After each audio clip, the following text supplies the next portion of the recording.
നമസ്കാരം. News and views ആരംഭിക്കുകയാണ്. കിഫ്ബിയിലെ CAG audit റിപ്പോർട്ടിന്മേൽ ശക്തമായ വിമർശനങ്ങളാണ് ധനമന്ത്രി തോമസ് ഐസക് ഉന്നയിച്ചത്. കേരളത്തിന്റെ വികസനം തടയുന്ന ഇടപെടൽ ഡൽഹിയിൽ നടന്നു. 4 പേജുകൾ എഴുതി ചേർത്താണ് അന്തിമ റിപ്പോർട്ട് ഉണ്ടാക്കിയത്. സർക്കാരിൻ്റെയും കിഫ്ബിയുടെയും അഭിപ്രായം കേൾക്കാതെ തയ്യാറാക്കിയ അന്തിമ റിപ്പോർട്ട് ആ നിലയ്ക്കാണ് വന്നത് എന്നാണ് മന്ത്രി ഇന്ന് പറഞ്ഞത്. എന്നാൽ മന്ത്രി രാജിവെക്കണമെന്ന നിലപാടിലാണ്. സത്യപ്രതിജ്ഞാ ലംഘനം നടത്തിയ ധനകാര്യമന്ത്രി രാജിവെക്കണം എന്ന നിലപാടിലാണ് പ്രതിപക്ഷം. ഈ സാഹചര്യമാണ് ന്യൂസ് ആൻഡ് വ്യൂസ് ഇന്ന് ചർച്ച ചെയ്യുന്നത്. കിഫ്ബി വഴി ഒരു തെരഞ്ഞെടുപ്പ് കാലത്ത് കേരളത്തിൻ്റെ പൊതുമണ്ഡലത്തിൽ ചർച്ച ചെയ്യുന്ന വികസന മുരടിപ്പ്, വികസനത്തിൻ്റെ മുന്നോട്ടുപോക്ക്, ഇതൊക്കെ ചർച്ചയാകുന്നൊരു ഘട്ടത്തിലാണ് സവിശേഷമായൊരു സാധനം കിഫ്ബിക്ക് വരുന്നത്. അതുകൊണ്ട് തന്നെ അതിൻ്റെ പ്രായോഗികമായ തലങ്ങളും സാങ്കേതികമായ തലങ്ങളും ഒക്കെ വലിയ ചർച്ചയായി മാറുന്നു. പ്രത്യാരോപണങ്ങളായി തെരഞ്ഞെടുപ്പ് കാലത്ത് ആ നിലയിൽ കിഫ്ബി കൂടുതൽ ശ്രദ്ധാകേന്ദ്രമാവുക കൂടിയാണ്. അവിടെയാണ് ധനകാര്യമന്ത്രിയുടെ ഗൗരവമുള്ള പുതിയ വെളിപ്പെടുത്തലുകളും ആരോപണങ്ങളും, മറുഭാഗത്ത് പ്രതിപക്ഷത്തിൻ്റെ അദ്ദേഹത്തിനെതിരെയുള്ള വിമർശനം. ഇതടങ്ങുന്ന വിഷയങ്ങൾ ചർച്ച ചെയ്യുമ്പോൾ ഉയരുന്ന ചില ചോദ്യങ്ങൾ ഇവയാണ്. ധനകാര്യമന്ത്രി ഉന്നയിച്ചത് ഗുരുതര ആരോപണമോ? കേരള വികസനം തടയാൻ CAGയും രംഗത്തോ?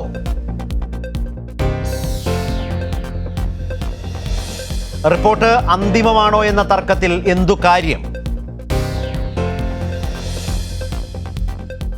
വികസനം തടയാൻ ശ്രമിച്ചാൽ UDF പിന്തുണയ്ക്കാമോ? ന്യൂസ് ആൻഡ് വ്യൂസ് ആരംഭിക്കുകയാണ്. ഇന്ന് ചർച്ചയിൽ പങ്കെടുക്കുന്നത് KK രാഗേഷ് MP, CPM നേതാവ്, അഡ്വക്കേറ്റ് K ശിവദാസൻ നായർ, കോൺഗ്രസ് നേതാവ്, മുൻ MLA, മാധ്യമപ്രവർത്തകൻ ശ്രീ ജോർജ് ജോസഫ്, സാമ്പത്തികകാര്യ മാധ്യമപ്രവർത്തകൻ ശ്രീ ജോർജ് ജോസഫ് എന്നിവരാണ് ഇന്ന് ചർച്ചയിൽ പങ്കെടുക്കുന്നത്.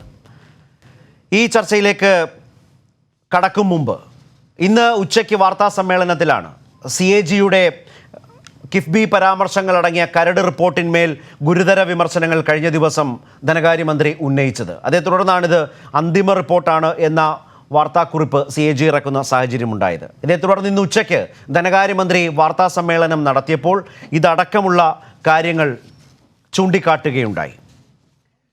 ഇന്നത്തെ വാർത്താ സമ്മേളനത്തിൽ ധനകാര്യമന്ത്രിയുടെ വിശദീകരണവും അതോടൊപ്പം തന്നെ അദ്ദേഹം മുന്നോട്ട് വെച്ച പ്രധാനപ്പെട്ട ആരോപണങ്ങളും, ഗുരുതര ആരോപണങ്ങളും ആദ്യം ഒന്ന് കാണാം. എന്താണ് ധനകാര്യമന്ത്രി ഇന്ന് പറഞ്ഞത് എന്നതിൻ്റെ പ്രധാനപ്പെട്ട ചില പോയിന്റുകൾ.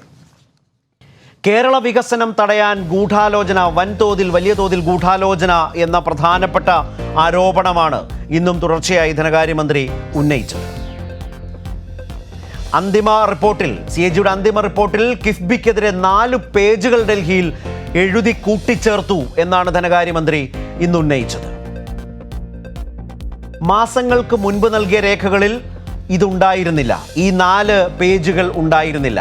4 മാസങ്ങൾക്ക് മുമ്പ് സർക്കാരിന് നൽകിയ രേഖകളിൽ ഉണ്ടാകാതിരുന്ന 4 രേഖകൾ ഡൽഹിയിൽ കൂട്ടിച്ചേർത്തു എന്നാണ് ധനകാര്യമന്ത്രി പറയുന്നത്. കൂട്ടിച്ചേർക്കൽ സർക്കാരിൻ്റെ അഭിപ്രായം ചോദിക്കാതെ ഈ 4 പേജിന്മേൽ, ഈ വിവാദ പരാമർശങ്ങൾ അടങ്ങിയ 4 പേജ് കൂട്ടിച്ചേർക്കലിൽ സർക്കാരിൻ്റെ ഓഡിറ്റ് ചെയ്യപ്പെടുന്ന കക്ഷി ആരാണോ അവരുടെ അഭിപ്രായം ചോദിച്ചില്ല എന്നാണ് ധനകാര്യമന്ത്രി പറഞ്ഞത്. അഭിപ്രായം ഓഡിറ്റർമാർ തേടുന്നതാണ് കീഴ്വഴക്കം. AG ആയാലും C&AG ആയാലും അത്തരം കീഴ്വഴക്കങ്ങൾ ഓഡിറ്റ് ചെയ്യുമ്പോൾ അതുമായി ബന്ധപ്പെട്ട് അവർക്ക് ഉള്ള ചോദ്യങ്ങൾ, അവരുടെ കണ്ടെത്തലുകൾ, പരാമർശങ്ങളിന്മേലുള്ള ഇവരുടെ അഭിപ്രായം തേടുന്ന കീഴ്വഴക്കമുണ്ട് എന്നുകൂടി ധനകാര്യമന്ത്രി ഇന്ന് ഈ സാഹചര്യത്തിൽ ഓർമ്മിപ്പിക്കുകയുണ്ടായി. ഓഡിറ്റിംഗ് കീഴ്വഴക്കങ്ങൾക്ക് എതിരായ നടപടിയാണ് സർക്കാരിൻ്റെയോ കിഫ്ബിയുടെയോ അഭിപ്രായം ചോദിക്കാതിരുന്നത്. അത് ഓഡിറ്റിംഗ് കീഴ്വഴക്കങ്ങൾക്ക് എതിരായ നടപടി. ഈ 4 പേജുകൾ കൂട്ടിച്ചേർക്കുകയും അതിൽ സർക്കാരിൻ്റെയും മറ്റും അഭിപ്രായം എന്ത് എന്നറിയാതിരുന്നതും ഓഡിറ്റിംഗ് കീഴ്വഴക്കങ്ങൾക്ക് എതിരായ നടപടി എന്നാണ് മന്ത്രി പറഞ്ഞത്. കരട് റിപ്പോർട്ടാണെന്ന് കരുതാനിടയായ സാഹചര്യം ഇതാണ് എന്നും മന്ത്രി പറയുകയുണ്ട്. അതാണ് മറ്റൊരു തർക്കമായി പ്രതിപക്ഷം ശക്തമായി ഉന്നയിച്ചുകൊണ്ടിരിക്കുന്നത്. കരട് റിപ്പോർട്ടാണോ അന്തിമ റിപ്പോർട്ടാണോ എന്ന തർക്കം മാധ്യമങ്ങളിലും വലിയ തോതിൽ രൂപപ്പെട്ടുവെന്ന ഒരു സാഹചര്യം ഉണ്ടായിരുന്നു. അപ്പോഴാണ് മന്ത്രിയുടെ വിശദീകരണം വന്നത്. ആ വിശദീകരണത്തിൽ ഇത് കരട് റിപ്പോർട്ടാണ് എന്ന് കരുതി ആദ്യം ഒരു നിലപാടെടുക്കാനുണ്ടായത് ഇങ്ങനെയാണ് എന്നും ഈ പശ്ചാത്തലത്തിൽ നിന്നാണ് എന്നാണ് ധനകാര്യമന്ത്രി വിശദീകരിച്ചത്. കിഫ്ബിക്ക് വിദേശ വായ്പ പാടില്ലെന്ന CAG നിലപാട് അസ്വീകാര്യം എന്ന ശക്തമായ മറുപടിയും മന്ത്രി പറയുകയുണ്ടായി. കാരണം അതിൽ ഒരു നിലപാട് പറയാൻ, ആ 4 പേജിലെ ഈ നിലപാടിന്മേൽ അഭിപ്രായം പറയാനുള്ള അവസരം CAG സംസ്ഥാന സർക്കാരിനോ കിഫ്ബിക്കോ നൽകിയിരുന്നില്ല. ഇന്ന് വാർത്താ സമ്മേളനത്തിൽ മന്ത്രി പറഞ്ഞത്, ധനകാര്യമന്ത്രി ഡോക്ടർ ഐസക് പറഞ്ഞത്, കിഫ്ബിക്ക് വിദേശ വായ്പ പാടില്ല എന്ന CAG നിലപാട് അസ്വീകാര്യം എന്നാണ്. മസാല ബോണ്ടിന് റിസർവ് ബാങ്ക് അനുമതിയുണ്ട്. മസാല ബോണ്ടിന് റിസർവ് ബാങ്കിൻ്റെ അനുമതിയോടും വ്യവസ്ഥകളോടും കൂടി തന്നെയാണ് മുന്നോട്ട് പോയിട്ടുള്ളത് എന്നാണ് മന്ത്രി CAGയുടെ കണ്ടെത്തലിനും പരാമർശത്തിനും അപ്പുറത്ത് വിശദീകരിച്ചതെന്നും വാർത്താ സമ്മേളനം. അതിന് പ്രധാനമായും മന്ത്രി ചൂണ്ടിക്കാട്ടിയത്, കിഫ്ബി എന്ന സംവിധാനം നിയമസഭ ഏകകണ്ഠമായി പാസാക്കിയ നിയമപ്രകാരം പ്രവർത്തിക്കുന്ന കോർപ്പറേറ്റ് ബോഡിയാണ്. അങ്ങനെ ഒരു ബോഡിക്ക് റിസർവ് ബാങ്കിൻ്റെ അനുമതി മതി. ആ റിസർവ് ബാങ്കിൻ്റെ അനുമതിയോടുകൂടിയാണ് മസാല ബോണ്ട് ഇറക്കിയിട്ടുള്ളത്. കോർപ്പറേറ്റ് ബോഡിയാണ്, നിയമസഭ ഏകകണ്ഠമായി പാസാക്കിയ നിയമപ്രകാരം പ്രവർത്തിക്കുന്ന സർക്കാർ അനുബന്ധ കോർപ്പറേറ്റ് ബോഡിയാണ് എന്നാണ് മന്ത്രി വിശദീകരിച്ചത്. വികസനത്തിനെതിരായ ഡൽഹി നീക്കങ്ങളിൽ UDF നിലപാട് പറയണം എന്ന രാഷ്ട്രീയ ആവശ്യം കൂടി UDF നേതൃത്വത്തിനും പ്രതിപക്ഷ നേതാവിനും മുൻപാകെ ധനകാര്യമന്ത്രി വെക്കുകയുണ്ടായി. വികസനത്തിനെതിരെ ഡൽഹിയിൽ നടന്നുവരുന്ന നീക്കങ്ങൾ, കേരളത്തിൻ്റെ വികസനത്തിനെതിരെ ഡൽഹിയിൽ നടന്നുവരുന്ന നീക്കങ്ങളിൽ UDF നിലപാട് പറയണം. ഇത്രയുമാണ് ധനകാര്യമന്ത്രി ഇന്ന് പറഞ്ഞ, വളരെ വിശദമായി നടത്തിയ വാർത്താ സമ്മേളനത്തിലുണ്ടായിരുന്ന പ്രസക്തമായ ചില പോയിന്റുകൾ, ഭാഗങ്ങൾ. ഇതിനുശേഷം പ്രതിപക്ഷ നേതാവും VD സതീശൻ MLAയും ഒക്കെ വാർത്താ സമ്മേളനം നടത്തിയപ്പോൾ ധനകാര്യമന്ത്രിയുടെ നിലപാട് തള്ളിക്കൊണ്ടുള്ള ഒരു നിലപാട് സ്വീകരിച്ചു വന്നു. സത്യപ്രതിജ്ഞാ ലംഘനം നടത്തി, അതുകൊണ്ട് ധനകാര്യമന്ത്രി രാജിവെക്കണം എന്ന നിലപാടാണ് പ്രതിപക്ഷ നേതാവും VD സതീശൻ MLAയും ഒക്കെ പ്രതിപക്ഷ നിരയിൽ നിന്ന് ഇക്കാര്യത്തിൽ ഉയർത്തിയത്. ഇനി ചർച്ചയിലേക്ക് പോകുമ്പോൾ ശ്രീ KK രാഗേഷ് MP കണ്ണൂരിൽ നിന്നാണ് ചർച്ചയിലേക്ക് എത്തേണ്ടത്. അദ്ദേഹം ചർച്ചയിലേക്ക് എത്തിയിട്ടില്ല. അല്പനേരം കൂടി എടുക്കും അദ്ദേഹത്തിന് ഞങ്ങളുടെ സ്റ്റുഡിയോയിലേക്ക്, അല്ലെങ്കിൽ ഞങ്ങളുടെ ഈ ചർച്ചയിലേക്ക് എത്താൻ എന്നാണ് അറിയിച്ചിട്ടുള്ളത്. അദ്ദേഹത്തിൻ്റെ വരവ് കാത്തിരിക്കുന്നു. അതിനു മുമ്പ് തന്നെ ചർച്ചയിലേക്ക് പോകാം. കോൺഗ്രസ് നേതാവ് മുൻ MLA ശ്രീ ശിവദാസൻ നായരുണ്ട്, അതുപോലെ തന്നെ ശ്രീ ജോർജ് ജോസഫുമുണ്ട്. ശ്രീ ശിവദാസൻ നായർ, ഇതിലിപ്പോൾ എങ്ങനെയാണിത് കരടല്ല അന്തിമ റിപ്പോർട്ടാണ് എന്ന നിലത്തിൽ മാറിയത് എന്നത് അതിലുള്ള പ്രതിപക്ഷ വിമർശനവും മനസ്സിലാക്കുന്നു. പക്ഷേ അങ്ങനെ അന്തിമ റിപ്പോർട്ട് കരടാണ് എന്ന ഉത്തമ വിശ്വാസത്തിൽ പറയാനിടയായ സാഹചര്യത്തെക്കുറിച്ച് പറയുമ്പോൾ ധനകാര്യമന്ത്രി ഉന്നയിച്ച ഗുരുതരമായ ഒരു ആരോപണമുണ്ട്. സർക്കാരിൻ്റെ അഭിപ്രായം തേടാതെ ഒരു 4 പേജുകൾ അത് ഡൽഹിയിൽ കൂട്ടിച്ചേർത്തു എന്ന ഒരു ആരോപണം ഉന്നയിക്കുമ്പോൾ, ശരിയാണ്, പ്രതിപക്ഷം കണ്ടിട്ടില്ല, കരടും കണ്ടിട്ടില്ല, അന്തിമ റിപ്പോർട്ടും കണ്ടിട്ടില്ല എന്ന് പറയുന്ന വാദമുള്ളപ്പോൾ തന്നെ സർക്കാരിൻ്റെ, സംസ്ഥാനത്തിൻ്റെ ധനകാര്യമന്ത്രി ഉത്തരവാദിത്വത്തോടെ പറയുന്ന ഒരു പ്രശ്നം അതിലുണ്ട്. 4 പേജുകൾ CAG പോലെ ഒരു ഭരണഘടനാ സ്ഥാപനം എഴുതി ചേർത്തു എന്ന ഗുരുതര ആരോപണം വെച്ചാൽ അത് അഡ്രസ്സ് ചെയ്യേണ്ടേ പ്രതിപക്ഷം? അതിൽ പ്രതിപക്ഷത്തിൻ്റെ നിലപാടെന്താണ്? ഇവിടെ വളരെ പ്രസക്തമായ ഒരു ചോദ്യം. ഇത് കരടാണെങ്കിലെന്ത്, അന്തിമമാണെങ്കിലെന്ത്? ഇത് എനിക്കോ ശരത്തിനോ മറ്റാർക്കെങ്കിലുമോ അഭിപ്രായം പറയാവുന്നത് പോലെ ധനമന്ത്രിക്ക് അഭിപ്രായം പറയാൻ കഴിയില്ല. അദ്ദേഹം ആദ്യത്തെ പത്രസമ്മേളനത്തിൽ പല പ്രാവശ്യം പറഞ്ഞു, ഇത് കരട് ഓഡിറ്റ് റിപ്പോർട്ടാണ്. ഇതിനെ സംബന്ധിച്ച് അന്ന് തന്നെ ഏതോ ഒരു ചാനലിൽ ശ്രീ ജോസഫ് C. മാത്യു പറഞ്ഞു, തൻ്റെ അറിവ് ഇത് അന്തിമ റിപ്പോർട്ടാണ് എന്ന്. അന്ന് ചർച്ചയിൽ പങ്കെടുത്ത ശ്രീ M. സ്വരാജ്, അതിനുശേഷം പല ചർച്ചകളിൽ ശ്രീ ജെയിംസ് മാത്യു, പല ആളുകൾ, CPM-ന്റെ ഭാഗത്ത് നിന്ന് വന്ന പല ആളുകൾ പറഞ്ഞു, ഇത് ധനമന്ത്രി പറഞ്ഞിട്ടുണ്ട് കരട് റിപ്പോർട്ടാണെന്ന്. പിന്നെ നിങ്ങൾക്ക് മാധ്യമങ്ങൾക്ക് ഇത് ധനമന്ത്രി പറയുന്നത് നിങ്ങൾക്ക് വിശ്വാസമില്ലേ? നിങ്ങൾക്ക് എപ്പോഴും ഈ ഗവൺമെന്റിനെതിരെ എന്തെങ്കിലും കള്ളം പറഞ്ഞുകൊണ്ട് ഇങ്ങനെ ചർച്ചയിൽ വന്ന് അന്തിമ റിപ്പോർട്ടാണ്, ധനമന്ത്രി പറഞ്ഞിരിക്കുന്നു കരട് റിപ്പോർട്ടാണെന്ന്, പിന്നെന്താണ് നിങ്ങൾക്ക് പറയാനുള്ളത് എന്ന് പല പ്രാവശ്യം ചോദിച്ചില്ലേ? ഈ നമ്മുടെ കൈരളി ചാനലിലും ചോദിച്ചല്ലോ. ഇവിടെ പ്രസക്തമായ ഒരു ചോദ്യം വരുന്നു. ധനമന്ത്രി കരട് റിപ്പോർട്ട് കണ്ടോ?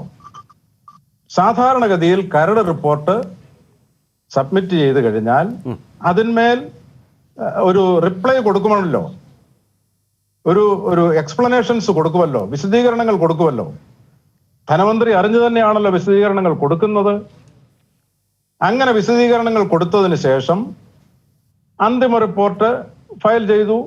6-ാം തീയതി ഫയൽ ചെയ്തു എന്നാണ് പിന്നീട് പത്രക്കുറിപ്പിൽ പറഞ്ഞത്. ഈ മാസം 6-ാം തീയതി. അങ്ങനെ അന്തിമ റിപ്പോർട്ട് അവിടെ റിപ്പോർട്ട് മേശപ്പുറത്ത് കൊണ്ട് ഇട്ടേച്ച് പോവുകയാണോ? അല്ലല്ലോ. ഗവർണർക്ക് സബ്മിറ്റ് ചെയ്ത് നിയമസഭയിൽ പ്രസന്റ് ചെയ്യാനുള്ള റിപ്പോർട്ട്, അതിന്റെ കുറിപ്പോടുകൂടി ധനസെക്രട്ടറിയുടെ മുമ്പാകെ നിയമാനുസരണം കൊടുക്കുന്ന റിപ്പോർട്ട് കരടാണോ അതോ അന്തിമമാണോ എന്ന് ധനമന്ത്രിക്ക് അനുമാനിക്കേണ്ട ഒരു സാഹചര്യം എങ്ങനെയാ ഉണ്ടായത്? അദ്ദേഹത്തിന്റെ ധനമന്ത്രിക്ക് എങ്ങനെയാണ് ഈ അനുമാനത്തിന് കൂട്ടുനിൽക്കാൻ കഴിയുക? അദ്ദേഹത്തെ ഇതൊന്നും പറഞ്ഞു മനസ്സിലാക്കിയില്ലേ? അതല്ല ഒരു സംശയം ചോദിച്ചോളട്ടെ. കൂടി താങ്കൾ പറഞ്ഞതിൽ നിന്നൊരു സംശയം, താങ്കൾ പറഞ്ഞതിലൊരു ഗൗരവമുള്ള വശമുണ്ട്. എങ്ങനെയാണ് ഇത്തരം ഒരു സാഹചര്യത്തിൽ കരടാണോ അന്തിമ റിപ്പോർട്ടാണോ എന്ന് മന്ത്രിക്ക് അനുമാനിക്കേണ്ടി വന്നത്? അതുതന്നെ അതിലെ ഗൗരവമുള്ള പ്രശ്നമാണ്. ഒരു മന്ത്രിക്കോ സംവിധാനത്തിനോ അനുമാനിക്കേണ്ടി വരും വിധം ഇതിൽ ഒളിച്ചുകളി നടത്തിയിട്ടുണ്ടോ? മന്ത്രി ഇന്ന് പറഞ്ഞത് എന്താണ്? 2017-18 CAG റിപ്പോർട്ട് പ്രകാരം അയച്ചു തന്നപ്പോഴും കിഫ്ബി സംബന്ധിച്ചുള്ള നിഗമനങ്ങൾ സംബന്ധിച്ച് സർക്കാരിൻ്റെ വ്യത്യസ്താഭിപ്രായം രേഖാമൂലം അറിയിക്കുകയുണ്ടായി 17-18. ആ പതിവനുസരിച്ചാണ് ഫിനാൻസ് വകുപ്പ് കിഫ്ബി സംബന്ധിച്ച 4 പേജ് മറുപടി തയ്യാറാക്കുന്നതിന് കിഫ്ബിയെ ഏൽപ്പിച്ചത്. ഈ 4 പേജിലെ പ്രതിപാദനവും ഏതാനും മാസങ്ങൾക്ക് മുമ്പ് നൽകിയ രേഖകളിൽ ഉണ്ടായിരുന്നതല്ല. അപ്പോൾ അവിടെയാണ് ഇതൊരു കരടാണ് എന്ന തോന്നലിൽ മുന്നോട്ട് പോകുന്നത്. പിന്നീട് താങ്കൾ ഈ പറഞ്ഞതുപോലെ വളരെ വ്യക്തമായ വ്യവസ്ഥകൾ ഇതിനൊക്കെ ഉണ്ട്. താങ്കൾ പറഞ്ഞ പോലെ രഹസ്യം, ഇത് മുദ്ര വെച്ച് ഗവർണർക്ക് കൈമാറേണ്ടതാണ് അന്തിമ റിപ്പോർട്ട് എന്നെല്ലാം നിൽക്കെ ഇതറിയാത്ത സംവിധാനമല്ലല്ലോ CAG. അപ്പോൾ അവിടെ നിന്ന് ഈ തരത്തിൽ ഒരു ആശയക്കുഴപ്പം ഉണ്ടാക്കുകയും പ്രധാനപ്പെട്ട കാര്യങ്ങൾ കരടിൻ്റെ ഭാഗമല്ലാതെ മാറ്റിവെക്കുകയും അന്തിമ റിപ്പോർട്ടിൽ ചേർക്കുകയും ഈ ആശയക്കുഴപ്പവും ഈ അനുമാനത്തിലേക്കൊക്കെ എത്തിച്ചേരേണ്ട നിലയിലേക്ക് ഒരു സംവിധാനത്തെ അവർ കൊണ്ടുചെന്നെത്തിച്ചോ? ഇതിനകത്തെ നമ്മൾ കൊച്ചുകുട്ടികളോട് പറയുന്നതും കൊച്ചുകുട്ടികൾ പറയുന്നത് പോലെയും ഡോക്ടർ തോമസ് ഐസക്കിന് പറയാൻ കഴിയില്ല. ഇവിടെ ഡ്രാഫ്റ്റ് റിപ്പോർട്ടാണെങ്കിൽ ഓഡിറ്റ് റിപ്പോർട്ടിന്റെ 1-ാമത്തെ ഫ്രണ്ട് പേജിൽ തന്നെ ഡ്രാഫ്റ്റ് റിപ്പോർട്ട് എന്ന് എഴുതിയില്ലേ? അത് തുറന്നു നോക്കുമ്പോൾ ആദ്യത്തെ ഫ്രണ്ട് പേജിൽ തന്നെ ആനുവൽ റിപ്പോർട്ട്, അത് audit report, whether it is draft അത് അല്ലെങ്കിൽ അന്തിമമാണ് ഫൈനൽ റിപ്പോർട്ട്, അത് വ്യക്തമായി രേഖപ്പെടുത്തില്ലേ? അപ്പൊ പറയേണ്ടത് ഡ്രാഫ്റ്റ് റിപ്പോർട്ടിൽ കാണാത്ത 4 പേജ് ഞങ്ങളുടെ എക്സ്പ്ലനേഷൻ കൂടാതെ അന്തിമ റിപ്പോർട്ടിൽ വന്നിരിക്കുന്നു എന്നല്ലേ പറയേണ്ടത്? അനുമാനിക്കലല്ലോ. ഡോക്ടർ തോമസ് ഐസക്കിനും ധനമന്ത്രിക്കും ധനവകുപ്പ് സെക്രട്ടറിക്കും അനുമാനിക്കലാണോ ജോലി? അവിടെ കൊടുത്തിരിക്കുന്ന രേഖ എന്തെന്ന് ഒന്ന് കണ്ണോടിച്ച് നോക്കാൻ അദ്ദേഹത്തിന് കഴിഞ്ഞു എന്ന് ഞാൻ കരുതുന്നില്ല. അങ്ങനെയാണെങ്കിൽ അദ്ദേഹം കണ്ണോടിച്ച് നോക്കാതെയാണ് ഇത് പറഞ്ഞതെങ്കിൽ ആ സ്ഥാനത്തിരിക്കാൻ അദ്ദേഹം യോഗ്യനല്ല എന്നാണ് അതിന്റെ അർത്ഥം. അല്ലെങ്കിൽ അദ്ദേഹം ജനങ്ങളോട് മനഃപൂർവ്വം കള്ളം പറഞ്ഞു എന്ന് വേണമെന്നുണ്ടെങ്കിൽ പറയാം. ഞാൻ പറയുന്നില്ല, കാരണം അൺപാർലമെന്ററി ആണ് കള്ളം എന്ന് പലപ്പോഴും പറഞ്ഞിട്ടുണ്ട്. അതുകൊണ്ട് അത് ഒഴിവാക്കുന്നു. വസ്തുതാവിരുദ്ധമായ കാര്യങ്ങൾ ജനങ്ങളെ തെറ്റിദ്ധരിപ്പിക്കുന്നതിന് വേണ്ടി മാധ്യമങ്ങളിലൂടെ ധനമന്ത്രി മനഃപൂർവ്വം പറഞ്ഞിരിക്കുന്നു എന്നുള്ളതാണ് ഏറ്റവും പ്രധാനപ്പെട്ട. ശ്രീ കെ രാഗേഷ്, ഒരു പാർലമെന്റേറിയൻ എന്ന നിലയിൽ CAG റിപ്പോർട്ട് ഈ രൂപത്തിൽ കരടും അന്തിമ റിപ്പോർട്ടും വരുന്നതും ഒക്കെ നിങ്ങളുടെ അടക്കം മുൻപിലൂടെ കടന്നു പോകുന്നതാണ്. ഇതിപ്പോൾ നിയമസഭയുമായി ബന്ധപ്പെട്ടാണെങ്കിൽ പോലും അദ്ദേഹം യുക്തിപരമായി ചോദിക്കുന്ന ചില ചോദ്യങ്ങൾ, ഇത് കരടാണെങ്കിൽ വളരെ കൃത്യമായി 1-ാം പേജിൽ തന്നെ അത് എഴുതി വെച്ച് വളരെ കൃത്യമായി തന്നെ വരുന്നതല്ലേ? അന്തിമ റിപ്പോർട്ടായും കരടായും തന്നെ വരുന്നതല്ലേ? ധനകാര്യ സെക്രട്ടറിക്ക് മുമ്പിലേക്ക് അത് വരികയും ആ നിലയിൽ അത് മന്ത്രിയിലെത്തിക്കുകയും ചെയ്യുന്ന ഒരു ഘട്ടത്തിൽ മന്ത്രി എന്തിനാണ് അനുമാനിക്കേണ്ടതായി വരുന്നു? അപ്പോൾ നടപടിക്രമങ്ങളിൽ ഉള്ളടക്കത്തിലേക്ക് നമുക്ക് വരാം. ഈ നടപടിക്രമമാണ് ഇപ്പോൾ പ്രതിപക്ഷത്തിന് ഏറ്റവും വലിയ ആയുധമായിരിക്കുന്നത്. കരടാണ് എന്ന് വസ്തുനിഷ്ഠമായി പറഞ്ഞുകൊണ്ട് അതിൻ്റെ ഏറ്റവും വലിയ അപകടങ്ങളെ ചൂണ്ടിക്കാട്ടി ധനകാര്യമന്ത്രി ഒരു നിലപാട് സ്വീകരിക്കുന്നു. അദ്ദേഹത്തിന് തന്നെ അത് അന്തിമ റിപ്പോർട്ടാണ്, അതിന് ഉണ്ടായ പശ്ചാത്തലം വിശദീകരിക്കുമ്പോഴും അത് അന്തിമ റിപ്പോർട്ടാണെന്ന് അദ്ദേഹം തന്നെ പറയുന്നു. ഈ നിലയിൽ ഈ പ്രൊസീജിയറൽ എറർ ചൂണ്ടിക്കാട്ടി മന്ത്രിക്കെതിരെ നീങ്ങാൻ പ്രതിപക്ഷം ഏറ്റവും ശക്തമായി ഈ സാഹചര്യത്തെ ഉപയോഗിക്കുകയാണ്. മറുപടി എന്താണ് ശ്രീ കെ രാഗേഷ്?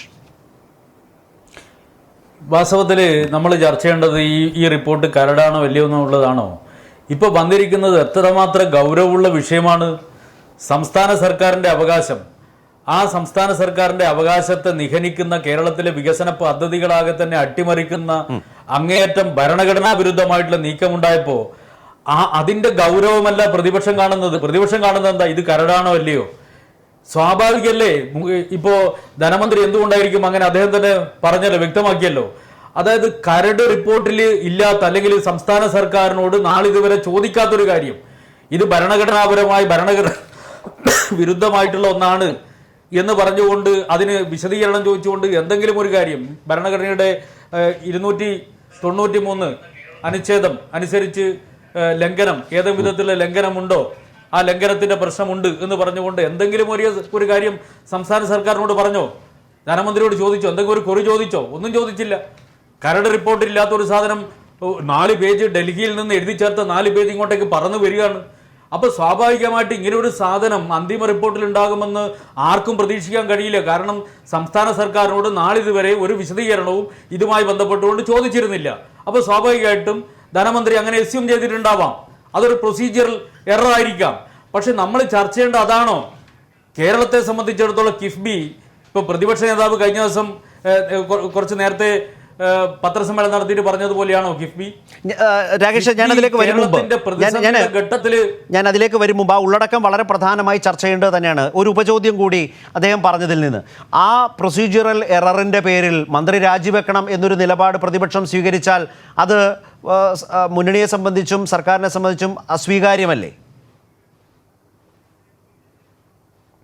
അല്ല, ഞാൻ ചോദിക്കട്ടെ, ഇതൊരു പ്രൊസീജിയറൽ എററായിട്ട് ചർച്ച ചെയ്യേണ്ട ഒരു നിസ്സാരമായ കാര്യമാണോ? നിയമസഭാ സമ്മേളനം വരുന്നത് വരെ കാത്തിരിക്കേണ്ട ഒരു വിഷയമാണോ ഇത്? ഇത് കേരളത്തെ സംബന്ധിച്ചിടത്തോളം കിഫ്ബി എന്ന് പറയുന്ന അഭിമാന പദ്ധതി 2009 സ്ഥാപിച്ചതാണ് കിഫ്ബി. ആ കിഫ്ബി 1999 ആ കിഫ്ബി എന്ന് പറയുന്ന അഭിമാന പദ്ധതി രാജ്യത്തെ തന്നെ ഏറ്റവും മാതൃകയായിട്ടുള്ള ഒരു ധനകാര്യ സ്ഥാപനമായിട്ട് വളർന്നിരിക്കുന്നു. വിവിധ പദ്ധതികൾക്ക് പണം നൽകുന്ന ഏറ്റവും വലിയ ഫൈനാൻസിങ് സംവിധാനമായിട്ട് മാറിയിരിക്കുന്നു. അതിന്റെ ഭാഗമായി വലിയ മാറ്റം ഉണ്ടാകുന്നു. അത് പാടില്ല. കേരളത്തിന് വികസനം വേണ്ട, കേരളം മുരടിച്ച് കിടക്കട്ടെ, കേരളത്തെ മുരടിപ്പിക്കുന്നതിന് വേണ്ടി ഞങ്ങൾ GST കോമ്പൻസേഷൻ ഉൾപ്പെടെ തരില്ല, എന്നിട്ട് കേരളത്തെ ശ്വാസം മുട്ടിച്ച് കൊല്ലും, അതിൽ നിന്നെല്ലാം മറികടക്കുന്നതിന് വേണ്ടി സംസ്ഥാനം ആവിഷ്കരിക്കുന്ന പദ്ധതികളെ CAG ഉൾപ്പെടെയുള്ള ഏജൻസികളെ ഉപയോഗിച്ചുകൊണ്ട് തകർക്കും. എന്തൊരു ദാർഢ്യമാണിത്! ഇതിനെതിരായിട്ട് ഒരു വാക്ക് പറയാൻ ചെന്നിത്തലയ്ക്ക് എന്തേ നാവ് പൊങ്ങാത്തത്? എന്തേ കോൺഗ്രസ് നേതാക്കൾക്ക് നാവ് പൊങ്ങാത്തത്? എന്താ ഇവിടെ പറഞ്ഞ വിഷയം? ഇനിയിപ്പോ CAG പറഞ്ഞിട്ടുള്ള കാര്യം എടുത്തു നോക്കൂ. CAG പറയുന്നത് കിഫ്ബി സ്റ്റേറ്റ് ആണ്, സംസ്ഥാന സർക്കാരാണ്. ആണോ? അങ്ങനെ ഒരു അഭിപ്രായം കോൺഗ്രസിനുണ്ടോ? പ്രതിപക്ഷ നേതാവിനുണ്ടോ? ഉണ്ടെങ്കിൽ അദ്ദേഹം പറയൂ. കിഫ്ബി സംസ്ഥാന സർക്കാരാണ് എന്ന നിലപാട് അദ്ദേഹത്തിനുണ്ടെങ്കിൽ പറയൂ. അങ്ങനെയാണെങ്കിൽ നമ്മുടെ മെട്രോ റെയിൽ കോർപ്പറേഷൻ ഉൾപ്പെടെയുള്ള ഒരുപാട് കമ്പനികളുണ്ടല്ലോ, വിവിധ ആവശ്യത്തിന് വേണ്ടി ഉണ്ടാക്കിയ SPV ഉണ്ടല്ലോ, ആ SPV കടമെടുക്കുന്നുണ്ട്. ആ കടമൊക്കെ സംസ്ഥാന സർക്കാരിന്റെ കടപരിധിക്കുള്ളിൽ വരും. അപ്പോൾ സ്വാഭാവികമായിട്ട് ഈ സ്ഥാപനങ്ങൾക്കൊന്നും കടമെടുക്കാൻ കഴിയില്ല. അപ്പോൾ സ്റ്റേറ്റ്, സംസ്ഥാന സർക്കാർ എന്ന ഈ CAG പറയുന്ന നിർവചനത്തെ UDF അംഗീകരിക്കുന്നുണ്ടോ? ചെന്നിത്തല അംഗീകരിക്കുന്നുണ്ടോ? അതാണ് ഒന്നാമത്തെ പ്രശ്നം. അങ്ങനെ അംഗീകരിക്കുന്നെങ്കിൽ അവര് കേരളത്തിനെതിരാണ്, ഈ സംസ്ഥാനത്തിനെതിരാണ്, വികസനത്തിനെതിരാണ്, ജനങ്ങൾക്കെതിരാണ്. അംഗീകരിക്കുന്നില്ലെങ്കിൽ അംഗീകരിക്കില്ല എന്ന് പറയാനുള്ള ചങ്കൂറ്റം കാണിക്കണം. അതല്ലേ പ്രതിപക്ഷ നേതാവ് ഇന്ന് പത്രസമ്മേളനത്തിൽ പറയേണ്ടത്? ഓരോന്നായി എടുക്കാം. രാകേഷ് ഇപ്പോൾ ഉന്നയിച്ച ചോദ്യം number 1, Shri Sivadas, Shri George Joseph, ഞാൻ അതിലേക്ക് താങ്കളിലേക്ക് വരും മുമ്പ് ഇതിലൊരു രാഷ്ട്രീയ തർക്കം രൂപപ്പെട്ടിട്ടുള്ളതുകൊണ്ട് ഈ രണ്ട് നേതാക്കളും അക്കാര്യത്തിലൊന്ന് സംസാരിച്ചിട്ട് ഞാൻ കിഫ്ബിയുമായി ബന്ധപ്പെട്ട് താങ്കളിലേക്ക് വരാം. ശ്രീ ശിവദാസൻ നായർ, ഇതിലൊരു പ്രധാനപ്പെട്ട കാര്യം, ഇപ്പോഴത്തെ ഒരു അടിയന്തര സാഹചര്യത്തിൽ ഇത് ആളുകളോട് തുറന്നു പറയേണ്ടതാണ്. സഭ ചേരുന്നതിനായി കാത്തു നിൽക്കാനാവില്ല. KK രാഗേഷ് പറഞ്ഞതുകൂടി ചേർത്ത് വെച്ചാണ് ഞാൻ താങ്കളോട് പറയുന്നത്. കാരണം ഈ തരത്തിൽ വികസനം തടസ്സപ്പെടുത്തുന്ന ഒരു ശ്രമം രൂപപ്പെട്ടു വരുന്നു എന്ന് മനസ്സിലാക്കിയപ്പോൾ അതിനെതിരെ ജനങ്ങളോട് പറയേണ്ട കാര്യം, ഒരു ഭാഗത്ത് തെരഞ്ഞെടുപ്പാണ്, മറുഭാഗത്ത് പ്രതിപക്ഷമടക്കം ഇതിനെ പല രൂപത്തിൽ വിശദീകരിക്കാനും തെരഞ്ഞെടുപ്പിലേക്ക് കൊണ്ടുവരാനും ശ്രമിക്കുമ്പോൾ ചിലത് പറയേണ്ടതായ അനിവാര്യത ധനകാര്യമന്ത്രിക്ക് മുമ്പിൽ വരുന്നു. അതാണ് ഒരു സാഹചര്യം. അത് അദ്ദേഹം പറഞ്ഞ ആ ഭാഗം താങ്കൾ കേട്ടല്ലോ. രണ്ടാമത്തെ കാര്യം, അപ്പോഴും ഞാൻ ചോദിച്ച ധനകാര്യമന്ത്രി ഉന്നയിച്ച ഗുരുതര ആരോപണങ്ങളിൽ പ്രതിപക്ഷം കണ്ണു പായിക്കുന്നതേ ഇല്ലല്ലോ. ഇവിടെ വളരെ പ്രധാനപ്പെട്ട ഒരു ചോദ്യം ചോദിച്ചിട്ട് അക്കാര്യത്തെ സംബന്ധിച്ച് ഒരു മറുപടിയും പറയാതെ കിഫ്ബി അഭിമാന പദ്ധതിയാണ് എന്നൊക്കെ ഇങ്ങനെ വാദോരാതെ പ്രസംഗിക്കുക. നമ്മൾ ലൈഫ് മിഷൻ അഭിമാന പദ്ധതിയല്ലേ? കമ്മീഷൻ അടിച്ചോണ്ട് പോയത് സ്വപ്നയല്ലേ? കെ ഫോൺ അഭിമാന പദ്ധതിയല്ലേ? പരാതിയും ആരോപണങ്ങളും നിരവധി വന്നില്ലേ? ഇപ്പൊ കിഫ്ബി അഭിമാന പദ്ധതിയാണെന്ന്.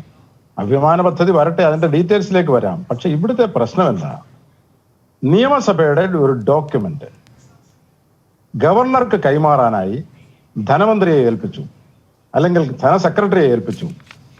ഡ്രാഫ്റ്റ് റിപ്പോർട്ട് എന്ന പേരിൽ അതിന്റെ ഉള്ളടക്കം അദ്ദേഹം പത്രക്കാരോട് പറഞ്ഞു. അവസാനം ചോദ്യങ്ങളുടെ മുമ്പിൽ മുട്ടുമടക്കി ഇത് ഡ്രാഫ്റ്റ് റിപ്പോർട്ടല്ല, അന്തിമ റിപ്പോർട്ടാണ്, എനിക്കങ്ങനെ അനുമാനിക്കേണ്ടി വന്നു എന്ന് ഒരു ഒഴുക്കൻ മട്ടിൽ അദ്ദേഹം പറഞ്ഞു. ഞാനിപ്പോ ശരത്തെ ഒരു ചോദ്യം ചോദിക്കട്ടെ. ഏതായാലും ഉള്ളടക്കം അദ്ദേഹം പ്രസിദ്ധം ചെയ്തല്ലോ. ഇനിയിപ്പോ നിയമസഭയെ വെക്കാൻ അത് രഹസ്യ സ്വഭാവമുള്ളതല്ലോ. എന്നാൽ അദ്ദേഹം ഈ ഡ്രാഫ്റ്റ് റിപ്പോർട്ടും കരട് റിപ്പോർട്ട് നേരത്തെ കിട്ടിയില്ലേ, 4 പേജ് കൂട്ടിച്ചേർത്തു എന്നാണല്ലോ പറയുന്നത്. ഈ ഡ്രാഫ്റ്റ് റിപ്പോർട്ടും അന്തിമ റിപ്പോർട്ടും അദ്ദേഹം ഒന്ന് പ്രസിദ്ധം ചെയ്യട്ടെ. കാരണം ഇത് രഹസ്യരേഖയല്ലാതായി. നിയമസഭയുടെ ഒരു ഡോക്യുമെന്റ് അത് പരസ്യം ചെയ്യാതെ, നിയമസഭയുടെ മേശപ്പുറത്ത് വെക്കാതെ അദ്ദേഹം പരസ്യപ്പെടുത്തി. എന്നാൽ അത് മൊത്തമായി പരസ്യപ്പെടുത്ത് 4 പേജ് കൂട്ടിച്ചേർത്തു, 5 പേജ് എഴുതി ചേർത്തു, ഇത് ഡൽഹിയിൽ വെച്ചാണ് എഴുതിയത് എന്നൊക്കെ ഇങ്ങനെ വാദോരാതെ പറയാതെ യാഥാർത്ഥ്യം എന്ത് എന്ന് അദ്ദേഹം ഞങ്ങളെ കൂടെ മനസ്സിലാക്കുന്നതിന് 2 മങ്ങ് പ്രസിദ്ധപ്പെടുത്തുക. എന്താ പ്രസിദ്ധപ്പെടുത്തിയാൽ? ഏതായാലും അദ്ദേഹം പുറത്തു പറഞ്ഞല്ലോ. അത് ആ ഒരു എററാണോ? അത് ബോധപൂർവമായ എററാ. എന്തുകൊണ്ടാണെന്നറിയാമോ? കരട് റിപ്പോർട്ട്, അന്തിമ റിപ്പോർട്ട്, നിയമസഭയുടെ മേശപ്പുറത്ത് വെക്കേണ്ട ഡോക്യുമെന്റ്, അതിലെ വിവരങ്ങൾ, അത് മാധ്യമങ്ങൾ, അദ്ദേഹം പറയുന്നത് ഞാൻ ഇപ്പോഴിത് പറഞ്ഞില്ലെങ്കിൽ ഇത് വേറെ ആരെങ്കിലും ഇത് എടുത്തോണ്ടെങ്കിൽ പോകുമോ, ആരോപണം ഉന്നയിക്കുമോ എന്നൊക്കെയാണല്ലോ അദ്ദേഹത്തിന്റെ ഭയം. അങ്ങനെയാണെങ്കിൽ ഈ റിപ്പോർട്ടിനകത്ത് വരുന്ന ഓരോ കാര്യങ്ങളും ഈ മന്ത്രിക്ക് തോന്നുന്നത് പോലെ ഇത് ഇഷ്ടം പോലെ ഗവർണർക്ക് കൈമാറാതെ, നിയമസഭയുടെ മേശപ്പുറത്ത് വെക്കാതെ ഇത് പ്രസിദ്ധം ചെയ്യാമല്ലോ. ശരി, അതിനൊരു മറുപടി ധനമന്ത്രി എന്നുള്ള നിലയിൽ അദ്ദേഹം പറയേണ്ടതല്ലേ? നിയമസഭയെ അവഹേളിച്ചതിന് അദ്ദേഹം മറുപടി പറയണ്ടേ? നിയമലംഘനം നടത്തിയതിന് അദ്ദേഹം മറുപടി പറയണ്ടേ? ഇപ്പൊ ചോദിക്കുകയാണ്, കിഫ്ബിയിലേക്ക് പറയുന്നില്ല. ഞങ്ങൾ കിഫ്ബിയിലേക്ക് വരാം. രാകേഷ് പറഞ്ഞ കാര്യങ്ങൾ രാകേഷ് ഇതിനകത്ത് ചുമ്മാ പ്രസംഗിച്ചതുകൊണ്ട് കാര്യമില്ല. ഞാൻ അതിലേക്ക് വരാം. ഞാൻ വരാം. ഒരു നിമിഷം രാകേഷ്, ഒരു കാര്യം വ്യക്തമാണ്. ധനകാര്യമന്ത്രി ഈ ഡൽഹിയിൽ 4 പേജ് എഴുതി ചേർത്ത് ആണ് ഈ കരട് റിപ്പോർട്ടിനെ അന്തിമ റിപ്പോർട്ടാക്കിയത്. ആ 4 പേജിൽ സംസ്ഥാന സർക്കാരിൻ്റെയോ കിഫ്ബിയുടെയോ ഒന്നും അഭിപ്രായം തേടിയിട്ടില്ല. അതാണ് ഓഡിറ്റിംഗ് കീഴ്വഴക്കം.